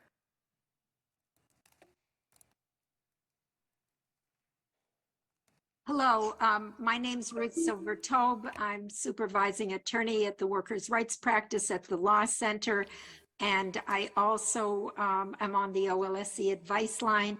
A large proportion of my callers on the advice line are from the security industry, and 100% of them are non-union security guards.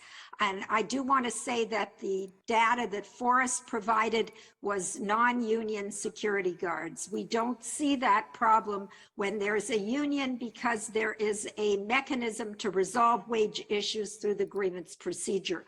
I want to thank the OEA and the council and everyone who ensured that this security contract would be awarded to a union contractor. As others mentioned, the wage theft revision is coming up, and I wanted to bring to your attention that the city of Palo Alto and Mountain View require janitorial and security guard companies to have a collective bargaining agreement. We want the city of San Jose to join them. We would like the revision of the wage theft policy to include a requirement that janitorial and security guards be awarded a union contract. You've heard the benefits, wages, also just cause termination, which is really important. And as I said before, and I want to re-emphasize, a mechanized to resolve wage issues through the grievance procedure. I want to thank you again for ensuring that this contract is awarded to a union contractor. Thank you so much. Blair, followed by Krista. Hi, Blair Beekman here. Yeah, this item you're talking about, the future of security guards in terms of wage theft issues. Thank you for that. It's good to know that you're considering and will be practicing such things. I'm worried though, in how, in supplying and providing more security guard services, you're going to be setting a tone and a standard perhaps for the rest of the city to want to continue to double and multiply their security guard services. And I don't think that's a very good policy to follow. I think you should be talking about these sort of policies as temporary. I think that's an important concept to talk about as temporary things, that these things will eventually go away. And that, I mean, we're building the future of our school system so our teachers don't have guns in the classroom, correct? So why are we doing such practices? It isn't the same thing to have metal detectors at the door, but why not hire security guards to stand at the elevator? Why not have 2 security guards who kind of walk around the lobby?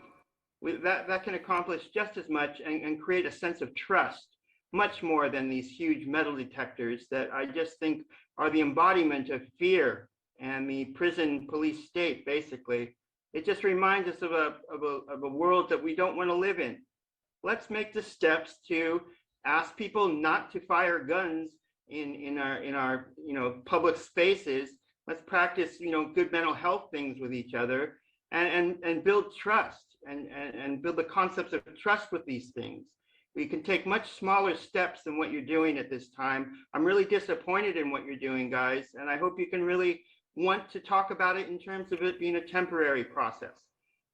Can you guys learn to use that sort of language? Thank you much. Krista, followed by Tejinder. Hi, good afternoon, Mayor and City Council. My name is Krista Delatorre, and I'm a union representative with IFPC Local 21. We represent over 11,000 public sector workers throughout the Bay Area. Today, I'm here to stand with our brothers and sisters at SEIU USWW, and I want to thank the members of the council who stood with the security officers who patrol the San Jose airport and supported union jobs for contracted workers. I especially want to thank council members Ortiz and Torres for their leadership on this issue. Thank you again, and I yield my time. Tejinder, followed by Sanjay.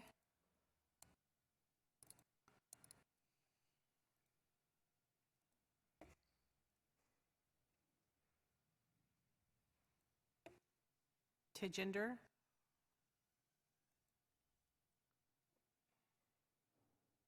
Okay, moving on to Sanjay.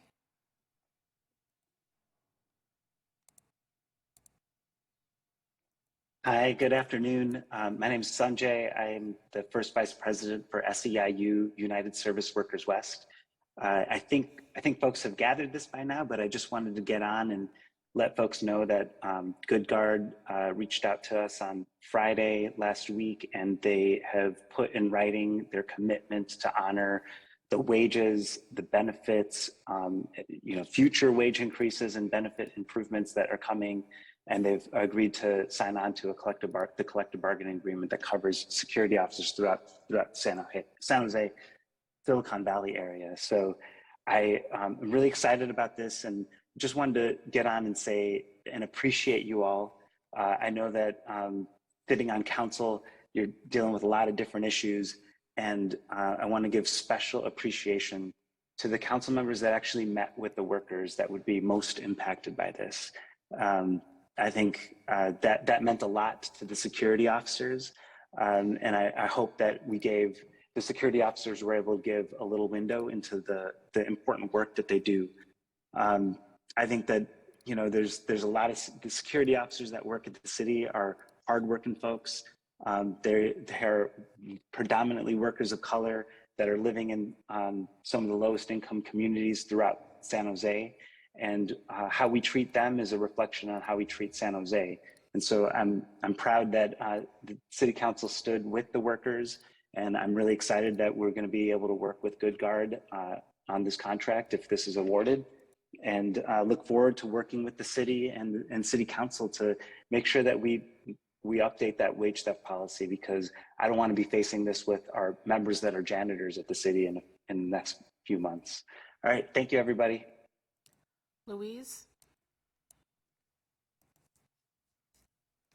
Good afternoon, Mayor, Council members. Louise Auerhahn with Working Partnership. And I want to thank the City Council and the staff at the Office of Equality Assurance for really being willing to listen to the workers and to sit down and help everyone reach a resolution to this problem that protects those workers, helps them keep their jobs, keep their union that they voted for and all of the rights that comes with, and be able to have a livable wage. We're very glad that this has worked out well, and are hoping that when the wage theft policy revision comes to you in the next month or so, that also contains protections for collective bargaining agreements and support for workers to be able to keep and join their unions. The city of Mountain View and Palo Alto, as you know, recently passed similar requirements, so there's a precedent that the city of San Jose can follow. And finally, I'd like to put in a plug for the city that is being started now to increase education and outreach for workers who may not be contracting with the city, but also are impacted by wage theft, want to learn how they can protect and defend themselves. This is a great start, but what we'd really like to see is all workers having these rights to protection, whether they're contracting with the city or in the private sector. Thank you. Back to the council. Great, thank you, Tony. Okay, we have a bunch of hands up. Let's go to Councilmember Torres. Great. So I would like to thank our security guards for holding us accountable. We see you and we hear you, and just want to let you all know that wage theft must continue to be a top priority for our city. And so with that, I also want to thank Julia and Luz for negotiating and contracting this really good security guard contract. With that, I also want to thank Good Guard Security for retaining the workforce and honoring the healthcare benefits of our workers. It is very important to honor our working class community here in the city of San Jose. We are rapidly displacing our working class community because of the affordability of the city. And so this is a great first step to let our community know, our working class community know how important they are to our city. So with that, that's all I have. Great, thanks, Councilmember. Councilmember Dolan. Thank you, Mayor and fellow council member. First of all, I'd like to thank you, the city attorney, the SEIU, Sanjay Garla, and the Good Guards, Sean Hamendi. We met with my team and I met with the SEIU twice. And thank you to Luz for setting up on February 9th. We met with the Good Guards. And the meeting was extremely fruitful. And that's how it came about with the negotiation and the contract was signed.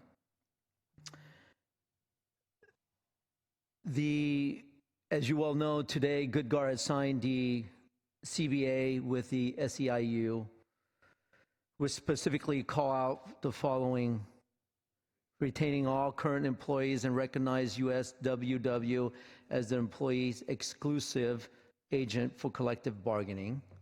Sign and adhere all term and condition of the current master collective bargaining agreement between the predecessor and the union and subsequently.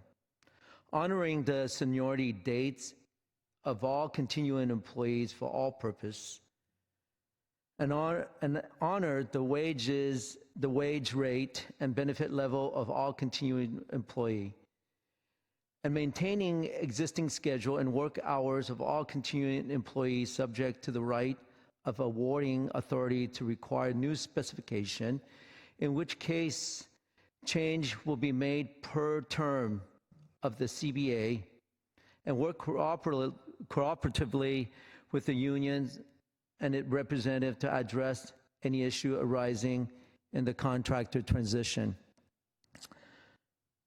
I support our union worker, and I've been in the fire department union, the nursing union, food service worker unions, grocery store unions. I've been in unions as a union member a little bit more than 40 years, and I understand the needs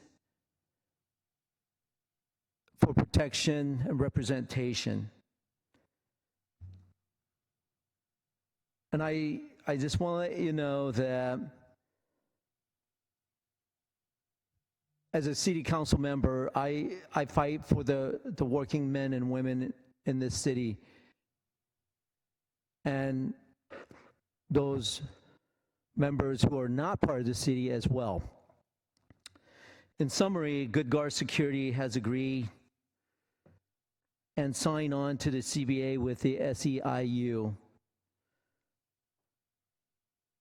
I want to thank you, the SEIU and the Good Guard, for meeting my team in my office and coming to an agreement.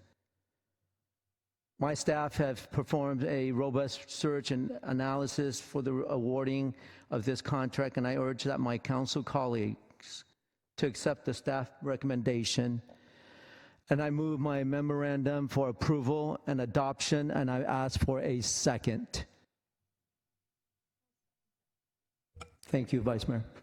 Great. We have a motion by Councilmember Dewan, second by the Vice Mayor. Anything else, Councilmember? That's it. Thank you.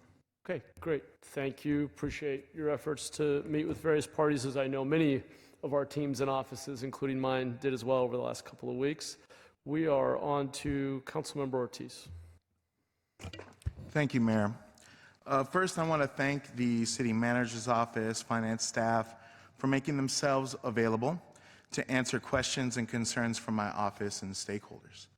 As mentioned in my and Councilmember Torres' memo, our security guard agreement is one of the city's most crucial and biggest contracts that we award. We rely on them to provide services to multiple departments, most of which are outward facing, including our libraries and even here in City Hall.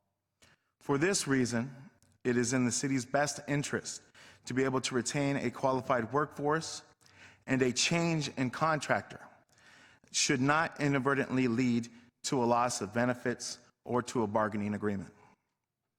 That being said, which has already been mentioned, I'm proud to share that Good Guard has signed a letter of intent to join the collective bargaining agreement with SEIU, and I'm also happy to see that those benefits from the master contract will be extended to the city security officers here at City Hall and throughout the contract. This was a major win for workers, for working people, and for city employees. It is of a paramount importance that we keep the standard of these jobs consistent so that we can retain all the highly skilled employees that have provided us security services over the years. The purpose of this memo that we introduced, myself and Councilmember Torres introduced last Friday, was to ensure that a change of contract wouldn't take away something as important as health insurance from our dedicated security employees. And having introduced it on Friday at 5 p.m., Good Guard called the union at 7 p.m. and agreed to sign the contract. So I'm very proud of the work that we were able to do in partnership with the union. With those concerns addressed, I also join in support of the staff report and accept the contract with Good Guard. Thank you. Great. Thanks, Councilmember. Appreciate your work on this as well. Vice Mayor Kamei. Thank you very much, and I'll be brief because my colleagues have already covered much of it. I want to thank all who really worked on this and ensuring worker rights, a smooth transition, and making this a positive outcome. You know, this doesn't happen without hard work. So certainly, I recognize that, and I congratulate everyone who was involved in this in giving us a good outcome. I also want to say that just for this council member, wage theft is not okay. And I look forward to the wage theft policy coming to us. But I just want to put that out there because I think that it is not a circumstance that we want to see in this city of San Jose. Thank you. Thank you. Well said. Councilmember Cohen. Yeah, thank you. First, I want to thank everyone on the council and everyone in the community who have come together to help protect the rights of the workers who are involved in this contract. I have a question for Julia and your team about the process itself. And I surprised you with that. I was a little confused when I read the process about the number of bidders and then having two companies that qualified as finalists and for best and final offer, and then after narrowing it down to two, disqualifying one because of the wage theft policy. I would have thought that we would have disqualified that one early in the process and then maybe found two qualified bidders to come forward in the final, or was it that there were no others that were out of the group of 11 that met the criteria and were qualified? There were others that met the criteria. They just didn't score high enough to move to the next stage. It is one of the things that we are considering when we're working with Public Works on the revision to the wage theft policy, is what part of the procurement process do we do the check with respect to wage theft violations? And you're right, doing it at the beginning as a turn on or off, whether they're qualified to move forward, is much more efficient way to think about doing it. So we're seriously considering how we do that from a process and an RFP process moving forward and looking at those wage theft violations. Okay, I appreciate that. Yeah, it was kind of surprising to see all those companies bidding and then seeing that one company rise to the top, even though we should have known early that they wouldn't be considered at the top. Yeah. But anyway, I appreciate that. We'll review that process and make sure in the future that we might give other companies a chance to bid if companies are being disqualified. Yes. Okay. Thank you. That's it. Great. Thanks, Councilmember. Councilmember Batra. I agree with all the good things which have been stated about this contract. I got a simple clarification. It seems like the contract started on February 1st, 2023. So are we ratifying here something retroactive? Because it shows accept the report on the request for proposal and adopt a resolution authorizing the city manager or designate to negotiate and do something in future. Is this ratifying something for the past? Already done? Do you want to clarify the action? I can clarify. This item was originally scheduled for the January 31st council meeting and has been deferred several times. So the contract will be effective from the date that we execute it. So whenever that date is. So we anticipate that will be before the expiration of the current agreement we have out at the airport on March 31st.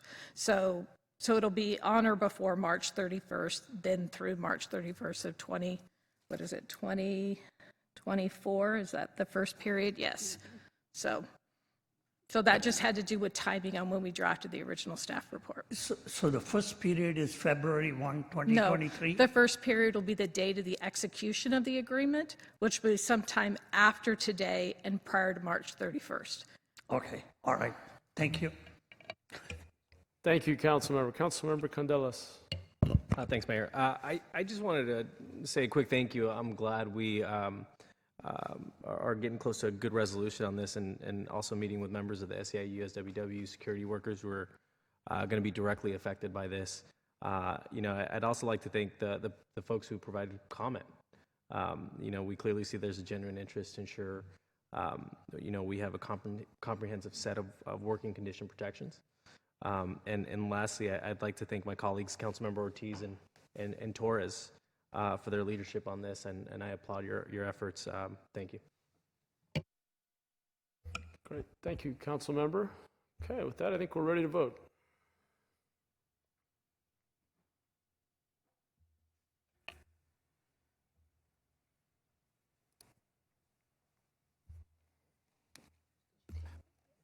Okay, that passes.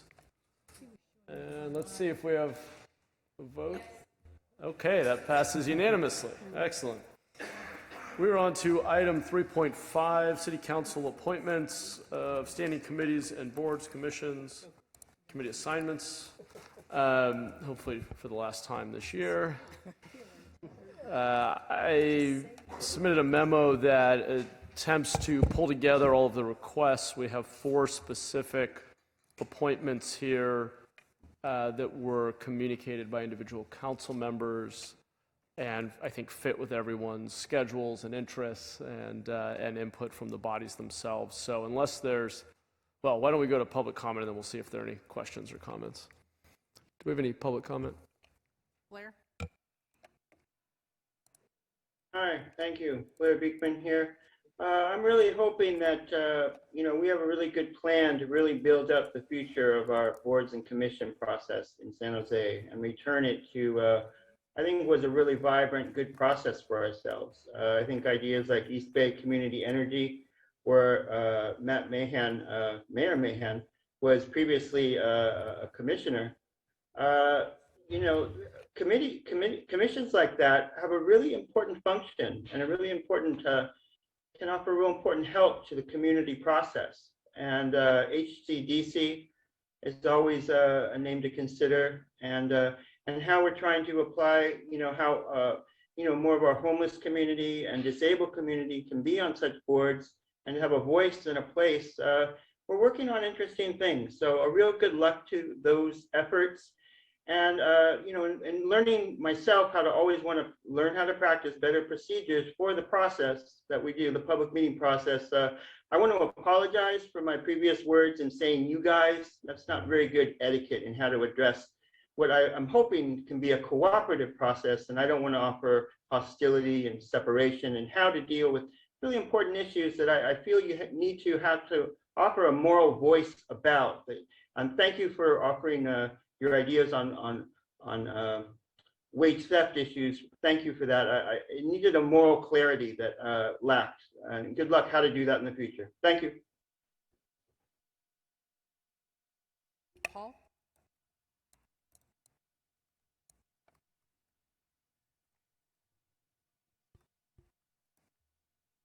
Paul Soto from the Horseshoe. I want to talk about boards and commissions in a general sense, that the boards and commissions advise the overall council. The substance of the discussions that are held within that context, those are what the council relies on.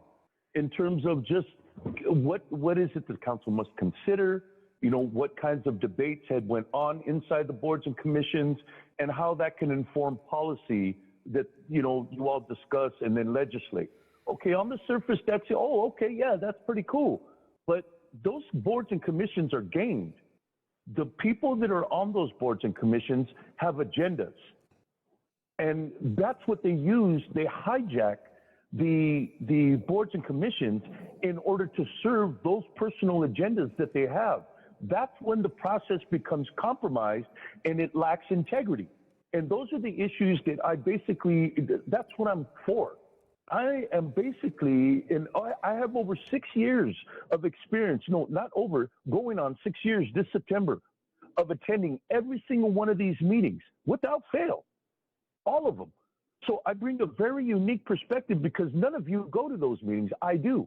So I'm hearing conversations and knowing where the lies are, where the contradictions are.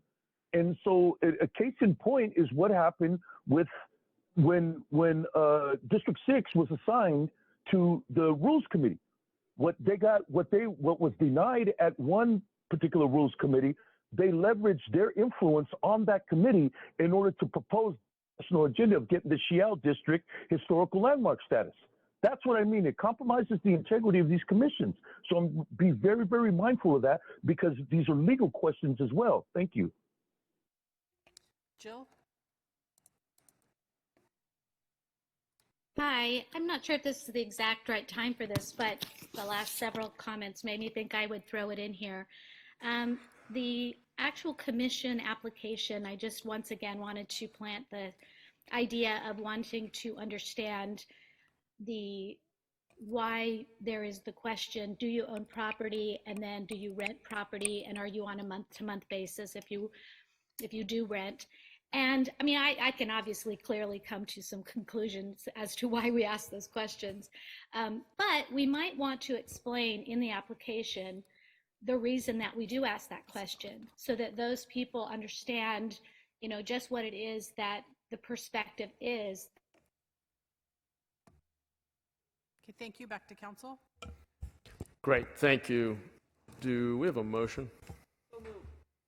Second. Sorry, who was the second? Oh, there we go. Councilmember Candelas, thank you. Great. Oh, I do see a hand up. I apologize. Councilmember Cohen.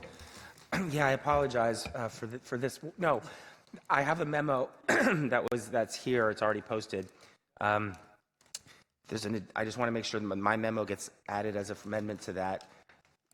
Unfortunately, the BOSCA board, the Bay Area Water Supply Conservation Agency board, has a different term than all the other things we appoint for. The term that I was appointed for in January expires on June 30th. They were making sure that we had a continuity and wanted me to be appointed for the entire 4-year term that follows. They have a different process than everybody else. So my memo would allow that to be handled in addition to everything else by continuing my appointment to the Water Financing Agency and BOSCA board. And the reason to do both is that they both meet at the same time up in Burlingame, and it doesn't make sense for two people to split those. Great point. Is that a friendly amendment? That's a friendly amendment request. I'll accept that as a friendly amendment. Is that okay with the seconder? Wonderful. Let this be the last time we talk about appointments this year. Okay, I think we're ready to vote. Great, thank you. That passes unanimously. We are on to item 5.1, the agreement with Jacobs Engineering Group for program management support services at the San Jose Maneta International Airport. Got the new, and then there's no presentation. Thank you. So I do see that we have John in the audience. If questions move approval come up. Second. Great, motion and a second. Let's go to public comment. Blair? Hi, Blair Beekman here. Boy, this is a $71 million contract. That's a lot. Good luck with this item. I wanted to talk about IT issues and the importance of AI and how we can talk about human rights and civil rights and worker rights practices better within AI things. I don't know if that's applicable to this item, so I'll... Blair, what does this have to do with the airport? Yeah, and how the airport, I was going to say... Specifically the agreement with Jacobs Engineering, not just anything about the airport? I know, and I'm trying to explain that. I'm meandering and wandering through, and I think, as I was just saying, I think I'll wrap up now. Thank you. Paul?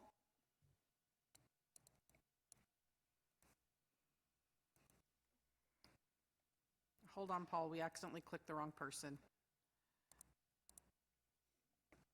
Okay, go ahead. Thank you. Paul Soto from the Horseshoe. When you have a contract of this magnitude, I think in terms of protocol, I think it's kind of necessary to have a presentation to inform, just as to keep an order of business, that you have a presentation, that the presentation at least basically outline what this $71 million, what are we getting in exchange for that? I'm a citizen, man. That's my feria. I want to know where this money's going. I want to know that I'm not getting jacked. And if I am getting jacked, at least I'm informed about it. You know, I mean, these are just basic things, man. And these kinds of contracts get just, they first it, they amend it, they get seconded, and then boom, next. And then that's it. And then that's $71 million, man, that the city has absolutely no clue. Oh, well, it's for the airport, so that means it's okay. You know, I mean, I think these are just basic fundamental questions that we have to ask ourselves in terms of the process. Because this is not democracy, man. It is a hypocrisy. It is a hypocrisy of democracy that's being displayed right here in front of me, and I'm supposed to sit back and be okay with it? No, this is not okay. I'm asking that if you have any contract that is presented over $5 million, that there be at least a presentation so that the public is informed as to where this money is going and what benefit we are receiving as a community in order to do that. Not some 71-page memo. Get them in front of us, man. They answer to us. Thank you. Oh, cool. Thank you. Back to the council. Great. We're ready to vote.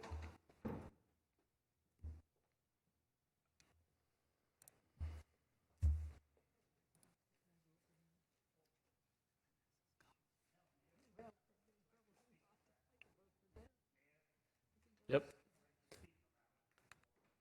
Oh, I didn't see your hand up. I apologize. Okay, you've got, yeah, computer issues. If we could pause the vote, Councilmember Batra was trying to get his hand up. We're going to let him speak. Go ahead. I think I agree with the public comment which was made. I think a magnitude of this contract with zero presentation, what are we really voting on? You know, I think the public comment was very valid. So as a result, I would say that the council should really demand a presentation in future for any contract of any sizable thing. Okay?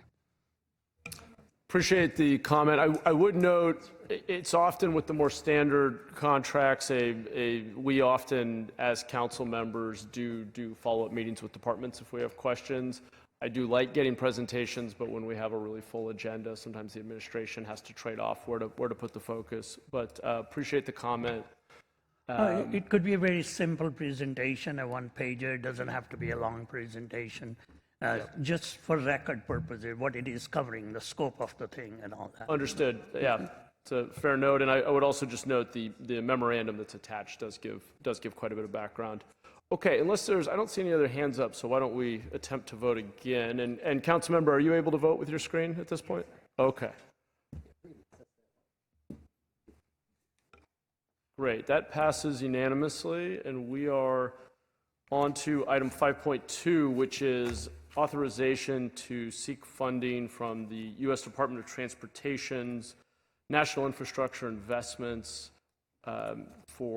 this would be for, I had this here somewhere, the Terminal A Ground Transportation Island Project. I do not believe we have a presentation. We do have a memorandum attached, as per usual. Blair? Let's go to public comment. Sorry. Go ahead. Hi, Blair Beekman again. I think I found my footing and what I wanted to conclude with this item, that I'm not the most knowledgeable guy in the world, but I do try to work that my comments do try to fit into what is being talked about and can be relevant and a part of the process. So thank you for your patience with me, as sometimes my ideas can be a bit abstract for yourselves, but they have really good intentions. And for this item, for both of these items, I guess first a thank you to the councilperson and to Paul for noting that for items of such expense, that to have some sort of presentation, it seems a really good idea. Thank you for that. I wanted to add that with the issues of the airport, and these such large projects as this, there'll be some tech involved somewhere down the road, and that the tech practices at the airport tend to be a little more open and experimental towards the ideas of good civil rights and civil protection practices. That I just wanted to remind yourselves of, so that we can learn good lessons how to then apply those practices to our everyday city and law enforcement concerns. It seems a little difficult, but actually works out some pretty interesting stuff that I hope you'll be interested in looking into, and part of my little fact-based help that I try to offer sometimes. My little, what's it called? Little fact things. So thanks a lot. Paul?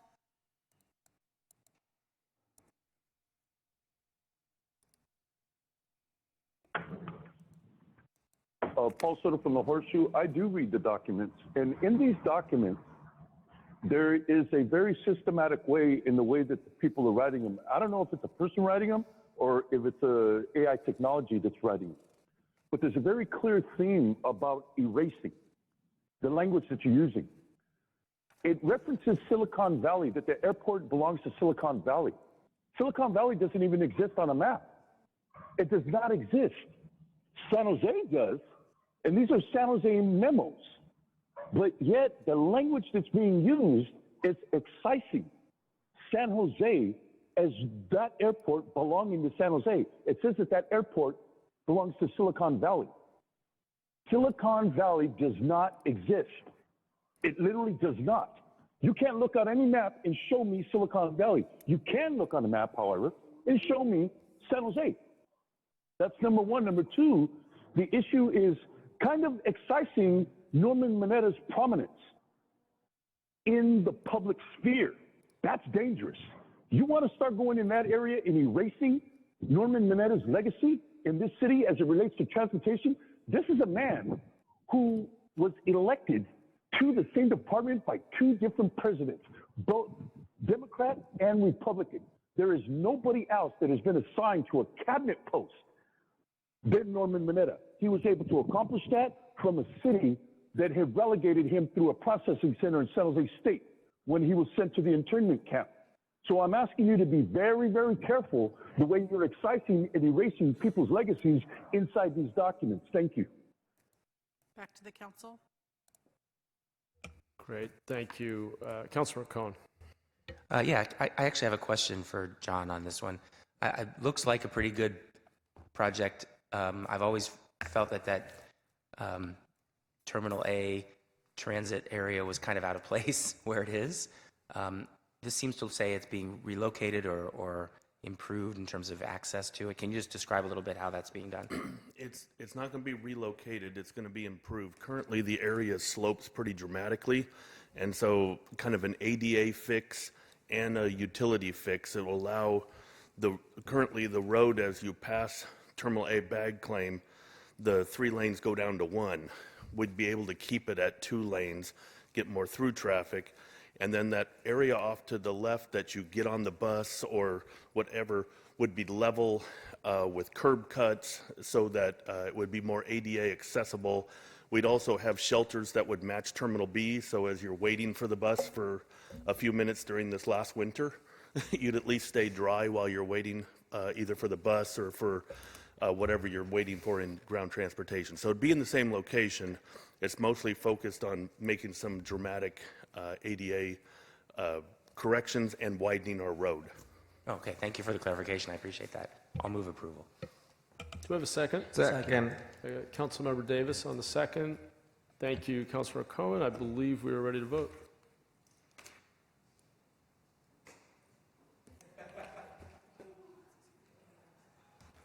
And that passed unanimously. Thank you, John. Busy day at the airport. We are on to item 8.1, which is the 6th substantial amendment to the fiscal year 2019-2020 annual action plan for reallocating coronavirus aid relief from an award from the Department of Housing and Urban Development. I believe we have a short presentation. Welcome. Good evening. Thank you, Mayor and Council. Reagan Henninger, Deputy Director of the city's Housing Department.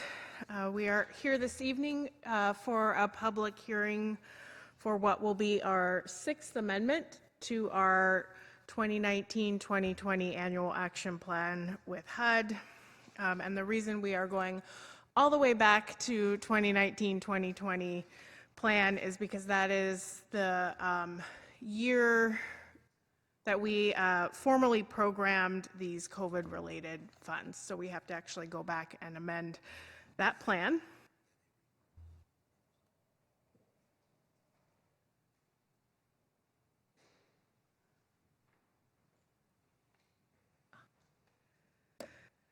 So this evening, we are redirecting approximately $6.7 million in COVID-related CARES Act funds, specifically Community Development Block Grant Funds, or CDBG-CV. These funds have to be spent on activities that prepare for or respond to COVID-19, and they must be spent by this October 2023.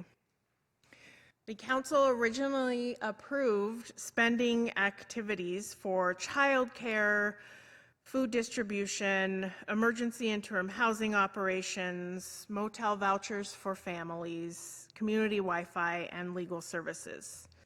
The two activities that had the most funding allocated to them originally were for motel voucher programs for families and for legal services. However, the nonprofit that we were working with for legal services was unable to expand to a level of programming that we needed. And the motel voucher programming for families was able to expand. However, we used a different COVID-related funding source that had a far more immediate spending deadline. So it was a little bit of a game of budget Tetris where we had to make sure we were spending at the appropriate pace and by the priority spending deadlines. The activities identified here are still COVID-related and able to meet the spending deadline. Those two activities that we'll be adding additional funds for are food distribution and sanitation services at encampments. So the proposed amendments are an additional $2.7 million for meal distributions and $4 million for sanitation services at encampments. And this will take us through this fiscal year and the first quarter of next fiscal year in order to meet that October spending deadline. The demand for food service remains high, which is why this activity was chosen, because it can spend those remaining funds. The Housing Department will take over these contracts from the Parks, Recreation, and Neighborhood Services Department, and we are working closely with the contracted agencies to extend their contracts, taking into consideration their ability and bandwidth to provide the services for a longer period of time, and some are actually able to expand their services.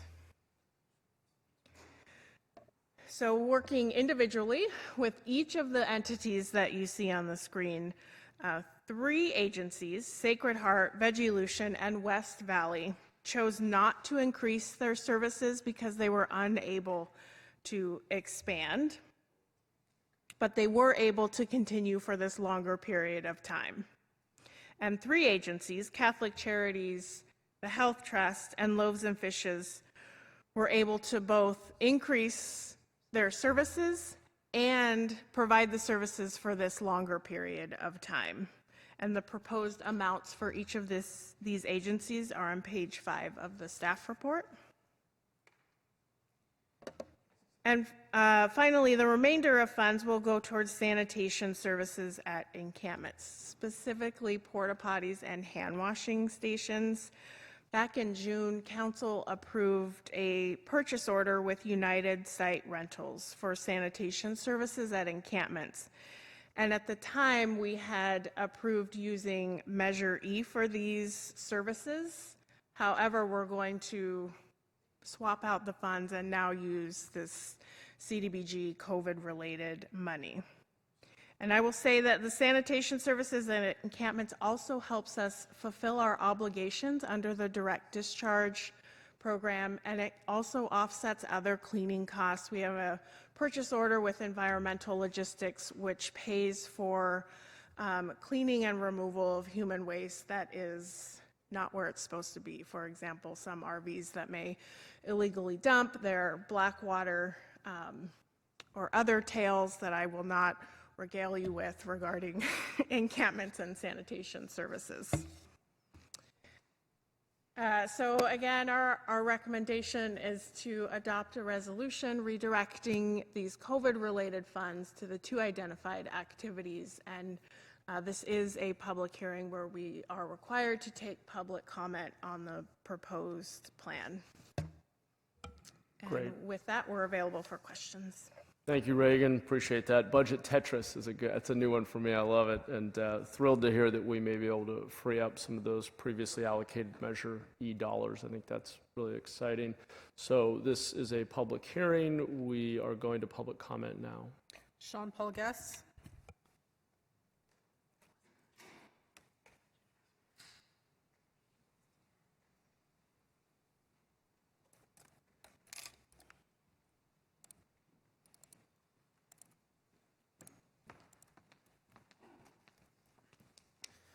All right. Good afternoon, Honorable Mayor and City Council. This is actually a great example of what I was basically stating previously of strategically investing in our local community. And additionally, a great way for us to financially kind of stretch the dollar here would be to sort of take a benefit out of some of the corporate arbitrage with a lot of the waste that a lot of our local businesses generate too. So a great example could be a lot of restaurants might make more than is needed, and we could potentially use these funds to also purchase that off of them to help with supplying some of the food that they would need. And another thing that would be of interest to some of these nonprofits potentially would be the development of a CRM sort of software solution that they could potentially all partner with that could help with the longevity of this program and with having a more sustainable solution for the city.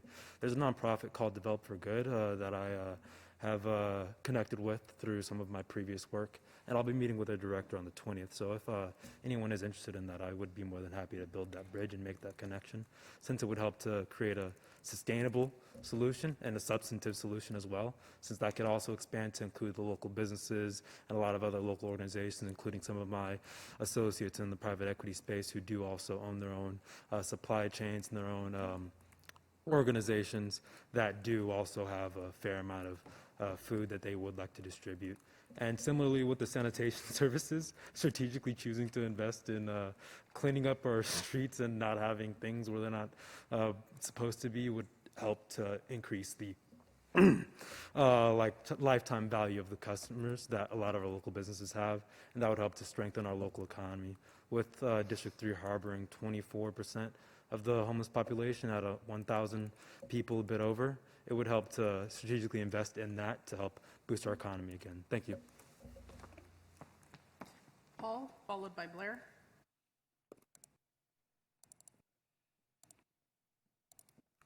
Paul Soto from the Horseshoe. I'd like to remind you as to why we have this source of money.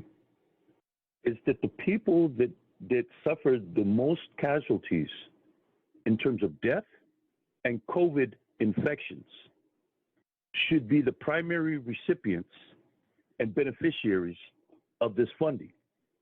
And that is the Mexicano and the Chicano communities on the east side. At the same time that this city kept encouraging quote unquote essential workers to continue to go to work, knowingly that they were getting themselves infected and then taking that infection back to their homes just so that they could keep Anglo families fed, keep Anglo families shopping, keep Anglo supermarkets stocked with food. That's what happened. That's what we did. This city also set on this money, and they're trying to use some of that money that should be used. They're trying to use some of that money that should necessarily come out of the city's budget to deal with trash, to deal with encampments. I mean, come on, people. I mean, am I the only person that sees how disgusting this city is functioning? You know, I don't think I'm alone in it. I think I'm the only one with the courage to challenge it. That's what I'm thinking. Because I think I don't speak for myself. I think there's a lot of people that see how disgusting this council is conducting itself by actually considering using money that was allocated to this city on behalf of my community that was dying. I mean, come on, man! And then you want to insult us by using it for encampments? This is an insult to the integrity of what that money was for. And that was because we were dying at exponential numbers, and the city was doing nothing about it except continuing to send us to work and taking that infection back to Blair. Hi, Blair Beekman here. Some interesting words by Paul. I guess that COVID could be connected to why we have the unhoused issues that we do.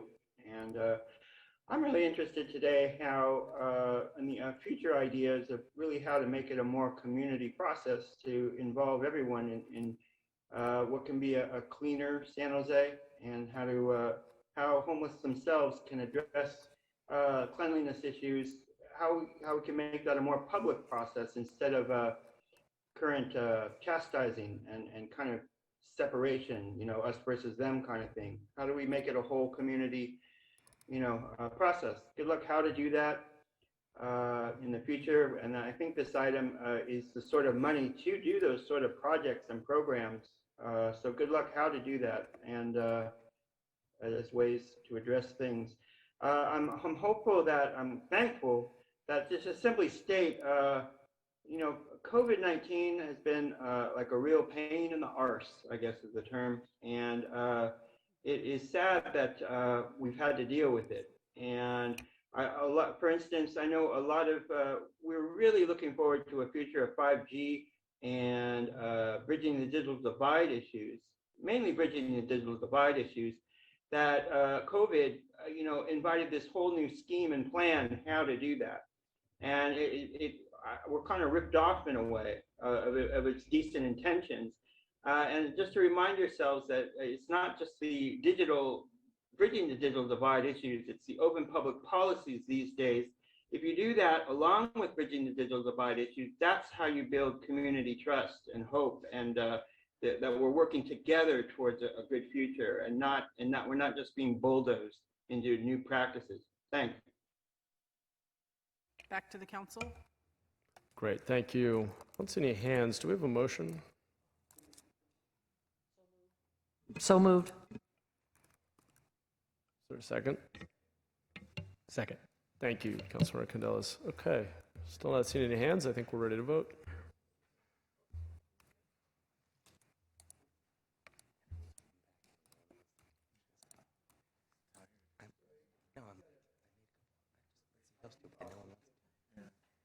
Can we do a voice vote? Yeah, voice vote for you? Is that a yes? That's a yes. Great. We are getting new systems very soon. Oh, good. That passes unanimously. Thank you, Jackie and Reagan. Great. We are on to open forum, which is an opportunity for members of the public to speak on any items that were not agendized today. I have Cassie, Kathleen. Cassie, Kathleen y Kay, aquí en persona. No importa en qué orden, bajen. El primero que llegue al podio puede hablar, dígame su nombre y puede empezar.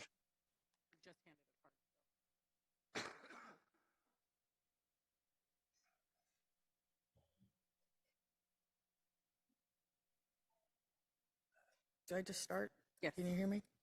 Okay. I used to live I was homeless. Yo era indigente, no sabía que tenía que llenar la tarjeta amarilla. Yo estaba en JSI por año y medio. JSI really helped me out a lot. Okay, it's a very good place. Okay, if you're willing to stay clean and sober, and that's a problem with like 90% of the people there and on the streets. So what happened was, I was there a year and a half. I got my Section 8 housing. There was like 10 of us that got it. Okay, it was Obama had done that, and I'm the only one that still has my housing. Okay, so giving the homeless housing is like a revolving door. And the problem is that they're alcoholics, they're drug addicts, and they're schizophrenics. And these people, to just give them the key and that kind of responsibility to an apartment is not going to work. They need guidance. They need constant checking in on. And I think that the place that you guys have on San Carlos, it was just built, is it First and Second in San Carlos over there? By Original Joe's, wasn't there something that was built there for the homeless? No, I guess I'm wrong. But anyway, there was some place that was supposed to be built. But what they need is a facility like an apartment building, kind of like JSI, where they have caseworkers there all the time. Because these people go astray. They have no sense of structure in their life. If they had structure in their life, they wouldn't be on the streets. You know, some homeless people are just homeless because they lost their job. But the other half are because they're mentally ill and they're addicts. And they will always be homeless unless there's drug rehabilitation for them. Am I sorry. Okay. Thank you. Next speaker. Excuse me, ma'am. Can I ask what JSI is? Sure. Oh, well, maybe. It was a homeless shelter called Julian Street Inn. Right, Google's okay. going in, so they had to move. I forgot about that, right, by the arena. Okay, thank you. Thank you. Buenas tardes. My name is Kathleen, and I want to wish everybody a thoughtful Valentine's Day. And my thoughts in listening to this meeting all day today with the pastor, that we are challenged by to love our neighbor, not as we love ourselves always, but as our Creator loved us, which is a higher commission. Some of us don't love ourselves. So to love our neighbors as ourselves would, you know, as far as my sign that you may have seen, thieves, there's no honor. There's never honor amongst thieves. It's never honorable. And I am someone who lives at the creek. I live in what is called a Jurassic Park area. I have been there since COVID, on and off. I landed a contract with Tesla and with the Great Mall to do sanitary cleanup. And when the parking lots were shut down, it wasn't profitable for me to continue paying the insurance it costs to run a business as a truck driver. I also am Native American, and I also love the assets of California as a Native Californian, and our republic being someone who believes that the people should be greater than the government. I do see, personally, for 5 months, I spent every single day in that creek pulling out trash. Not once did I see anyone from Valley Water. Not once did I see any nonprofit. Not once did I see any city county worker, nor did I see Tucker Construction out there in the water. When I see crews to come clean up, I don't know if the public's aware, but they do not go in the water. When we're talking about flood prevention and about businesses in the area, okay, they can do homeless encampments and they do clean up around the creek, but they do not step foot in the water, which is where the problem is. If we want clean water and we want accountability for the money allocated to prevent floods, we need to get in the water, okay? And recently is the only time I've ever heard that they're preparing to do so, but they need a hazmat crew authorized to go into the water for these kind of issues. I understand that. It makes sense to me. As far as letting people know what's going on, there is no translucidity. Yesterday, I had my van towed at 9 p.m. in the evening by... I'm sorry, your time is up. Thank you. Thank you. Next speaker. Good afternoon, Honorable Mayor and City Council. My name is Sean Paul. I guess I accidentally forgot to write my name. But anyways, yeah, I just wanted to speak more about the opportunity cost facing San Jose and the problems that are facing our economy if we don't strategically invest in our youth, or even just actualize the value that's already there and realize the latent potential within our society. Because having people do menial labor when they are able to do more, it doesn't really benefit anyone. And to not be paid what you're worth, to not get what you're worth, doesn't really positively affect our society. And by strategically investing and making sure that people can reach their potential, and by investing in the infrastructure for that change to take place, is really, really important, since it would lead to the overall growth of our economy. And by taking actions like strategically focusing on economic hubs like District 3, or like specific economic centers, or like attractions like the creeks and trails and potential parks, that could really help with improving our economy by improving just the lifetime value of customers, and also by improving the lifetime value, that just automatically raises the amount of profit that businesses are able to have, and that'll raise the amount of tax that we'll be able to retrieve. And it just is an easy way to quickly make sure that we can get some revenue, and to help make something that just will automatically work. Because if we can make it a more safe, more equitable place for people to be at, that automatically will easily make things easier to grow. So it's easy to say, hard to do, understandably. Yeah, I'm more than happy to support. A surprising amount of institutional people are also willing to support, nonprofit leaders as well, a lot of community people, a lot of youth too, especially. And yeah, I'd be more than happy to extend the conversation if you'd like. Thank you. Thank you. Blair, followed by Vasanth, or Vasanth. Hi, Blair Beekman. Thanks for public comment today. It was kind of nice. The first public commenter, I'm learning that if she wants to continue what she wanted to talk about, she can easily write a letter to the council persons, and they'll listen. They'll listen to her story, and so thanks for that. I wanted to offer a few of my thoughts on the study session meeting this morning. Thank you, Mayor Mahan, for choosing to hear the words of really good words, Councilperson Torres and Jimenez, who felt public comment time. It would be more important to hear public comment first, to then that can allow the councilpersons to better react and consider issues and how they're thinking. And I thank them for that. I know you're a bit disappointed it wasn't more of a study session process, but it was helpful. And we're trying to figure out the most open, accountable ways to work on your initial ideas with this. And I think public comment today that really made it a real a question that, as much as you want this to be a good study session process and open and accountable as possible, that it may just not quite be up to Brown Act standards. And but thank you that the public comment today, I think, helped a lot and made it a much more accessible process for all of us. And thank you for that. Hopefully you can, councilpersons, we can hear a bit more of their thinking publicly in the next study session of this process. And I guess that's about it for myself today. And yeah, I got 15 seconds left. And boy, I hope my words can be taken to heart today. I tried a lot. So thanks. And I'll see you guys again tomorrow at Rules and Open Government. And thanks for the meeting. Basanth, followed by Viraj.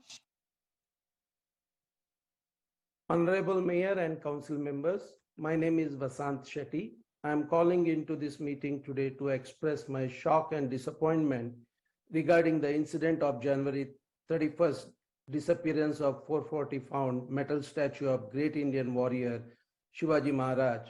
That statue is located at Guadalupe River Park. This unfortunate incident deeply hurts the local Indian community at large. This was not just a mere statue, but a feeling of pride for every Indian community member. This statue of 1600 era great Indian ruler Chhatrapati Shivaji Maharaj, the founder of the Maratha Empire, was gifted by the sister city Pune in India to San Jose in 1999.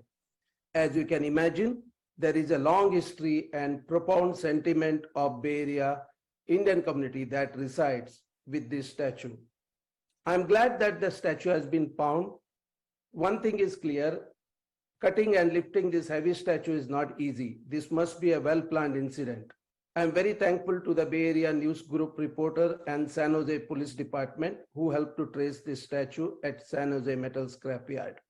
I have two immediate requests to the city. Number one, do a thorough investigation of this incident and bring culprit to justice. Number two, please publish your plan to restore this statue as early as possible, along with the safety measure the city is planning to do to avoid this kind of situation in future. I also hope this is not a hate crime incident, considering the recent attacks on another statue of great Indian leader in other cities across America. Thank you very much. Viraj, followed by Sandeep. Hello there. My name is Viraj Raut, and thank you, dear council members and all the attendees. I would like to share my deep shock at the incident of this vandalism of the Shivaji Maharaj statue in San Jose.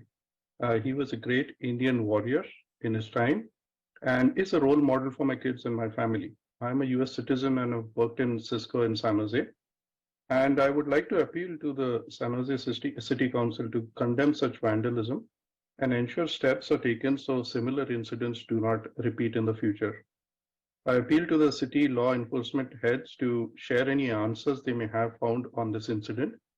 And I would like to request the council members to hold a public meeting to share any additional information and to let the city know what the city plans to do going forward about this matter. Thank you. Sandeep, followed by Rakshit. Hello, good afternoon, Honorable Mayor and all the City Council members. My name is Sandeep and I am the resident of District 9 here. I recently came to know about the hate crime of Maratha Emperor Shivaji Maharaj. And this is quite shocking because me and my family, along with the friends, have spent so many hours and times at the place. And he is the beloved inspiration for millions of Indian Americans here. It is the only one statue that we have for Shivaji Maharaj in entire America. And this is very shocking. And I'm speaking on behalf of my family, my friends, and I definitely want to bring to your notice that recently in the last few years, there have been lots of hate crimes against my community of Indian origin happening across America. There have been statue vandalisms in Davis, in New York, for Mahatma Gandhi statue and so on. And this one is seemingly no less than that. What I'm looking for is detailed investigation report in terms of like, this to me sounds like a hate crime, and who are the criminals? How many of them? Has there been a video footage? If yes, then why has it not been released? And why are the names not out? And what is the kind of analysis of this particular incident? Really definitely want to have the clearer picture for all of this. And what is the next step that we are expecting? Either put the same statue, but if not, then put a bigger and better statue. And given that this has happened for the second time for this statue, we definitely would like to have a better security towards this. But I think a detailed analysis and report is something which is very apt. Thanks for all the good work. Rakshit, followed by Paul. Hello and namaste, respected Mayor and City Council members. My name is Rakshit, and I'm here to express my deep concern and shock of the recent vandalism of the Shivaji Maharaj statue. I think the previous speakers have already updated you on the situation that we are into. I think this is a very disrespectful activity that we have seen in the city of San Jose, considering this was a gift from the city of Pune, India, to the city of San Jose as a part of the sister city organization. It pains me a lot, and with me, I have my family members having the same feeling. Shivaji Maharaj is more than a king. He is somebody that we all, as Indians and Indian Americans here in US, residing here, we revere to him. We kind of bow our heads in front of him. He is more than the statue for us. I know that there has been steps taken from the police department. I appreciate it, but I think there are a few questions unanswered, and we are here to seek answers for them. I mean, this is something that we have seen in the past, as the previous speakers mentioned. There is a hate crime increasing for the South Asian and the Hindus and the Indian Americans here. Is the city taking steps towards it? Since the community is not seeing any urgency that the city is showing, a lot of questions being unanswered, the community at large is deeply concerned, and somehow I think because the questions are unanswered, they are losing faith in the city council. I urge the city council members to take steps on this and assure the community that there are some steps taken in the restoration process. And I urge Council Member Batra, considering he comes from the Indian origin, to take the leadership here and show some leadership in this matter. Thank you. Paul, followed by Jill.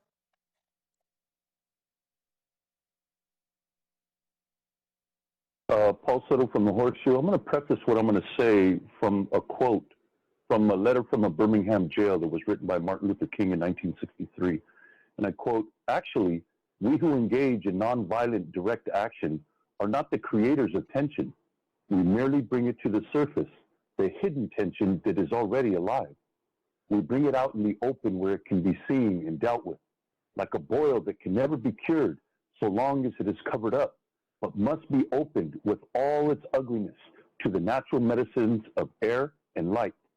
Injustice must be exposed with all the tension its exposure creates to the light of human consciousness and the air of rational opinion before it can be cured," end quote.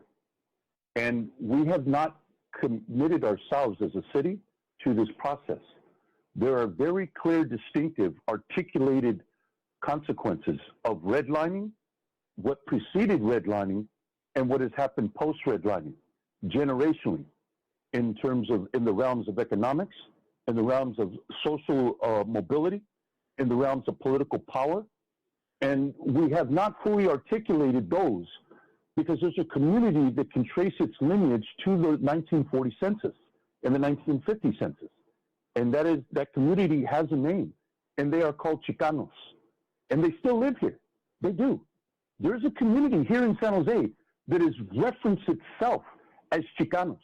However, within the context of the city government, they have literally erased us from the documents. Persons of color, how disrespectful that is to label a people by the color of their skin. Isn't that called racism? Isn't that the foundation of Jill? Hi, I'm not sure what happened last time. Sorry about that. I just wanted to first say thank you to Councilmember Foley for bringing up the questions in the budget area for the mobile home community. It means a lot to us to not be forgotten that this time around we're going to make sure that we cover that. So thank you. I just wanted to make a brief comment regarding the questions that I continuously have, which is that we keep talking about, homelessness and affordability and all of these different things, but I would just love to talk about what it is that does create stability, that actually works. So one of the commenters, so poignantly, several of them actually discussing what brought them to homelessness or what brings other people to homelessness that they're aware of. And I know we talk a lot about this, but I really wish we could spend a little time on what also creates stability. And I can tell you for certain that the fact that the 174 homes in my mobile home park that are owner occupied, that you have to be on the title to live here. They are not allowed to be rented out. And that was one of the only ways that we could actually purchase and buy something, was because we weren't competing on a global scale, because these are considered global assets now. We lost out to 2 other homes in another mobile home park from a foreign buyer who was going to buy the homes and rent them out. And so we have to ask ourselves, what is it that's creating stability and allowing some of us to actually stay, who were born and raised here and want to stay, and we want to be here, and this was our only shot. And because it was owner occupied, because we weren't competing with the rest of the world, literally, we were able to get in. I'd like to see our city study what works. Thank you. Back to council. Great, thank you. Hope everybody enjoys the rest of their Valentine's Day. We are adjourned.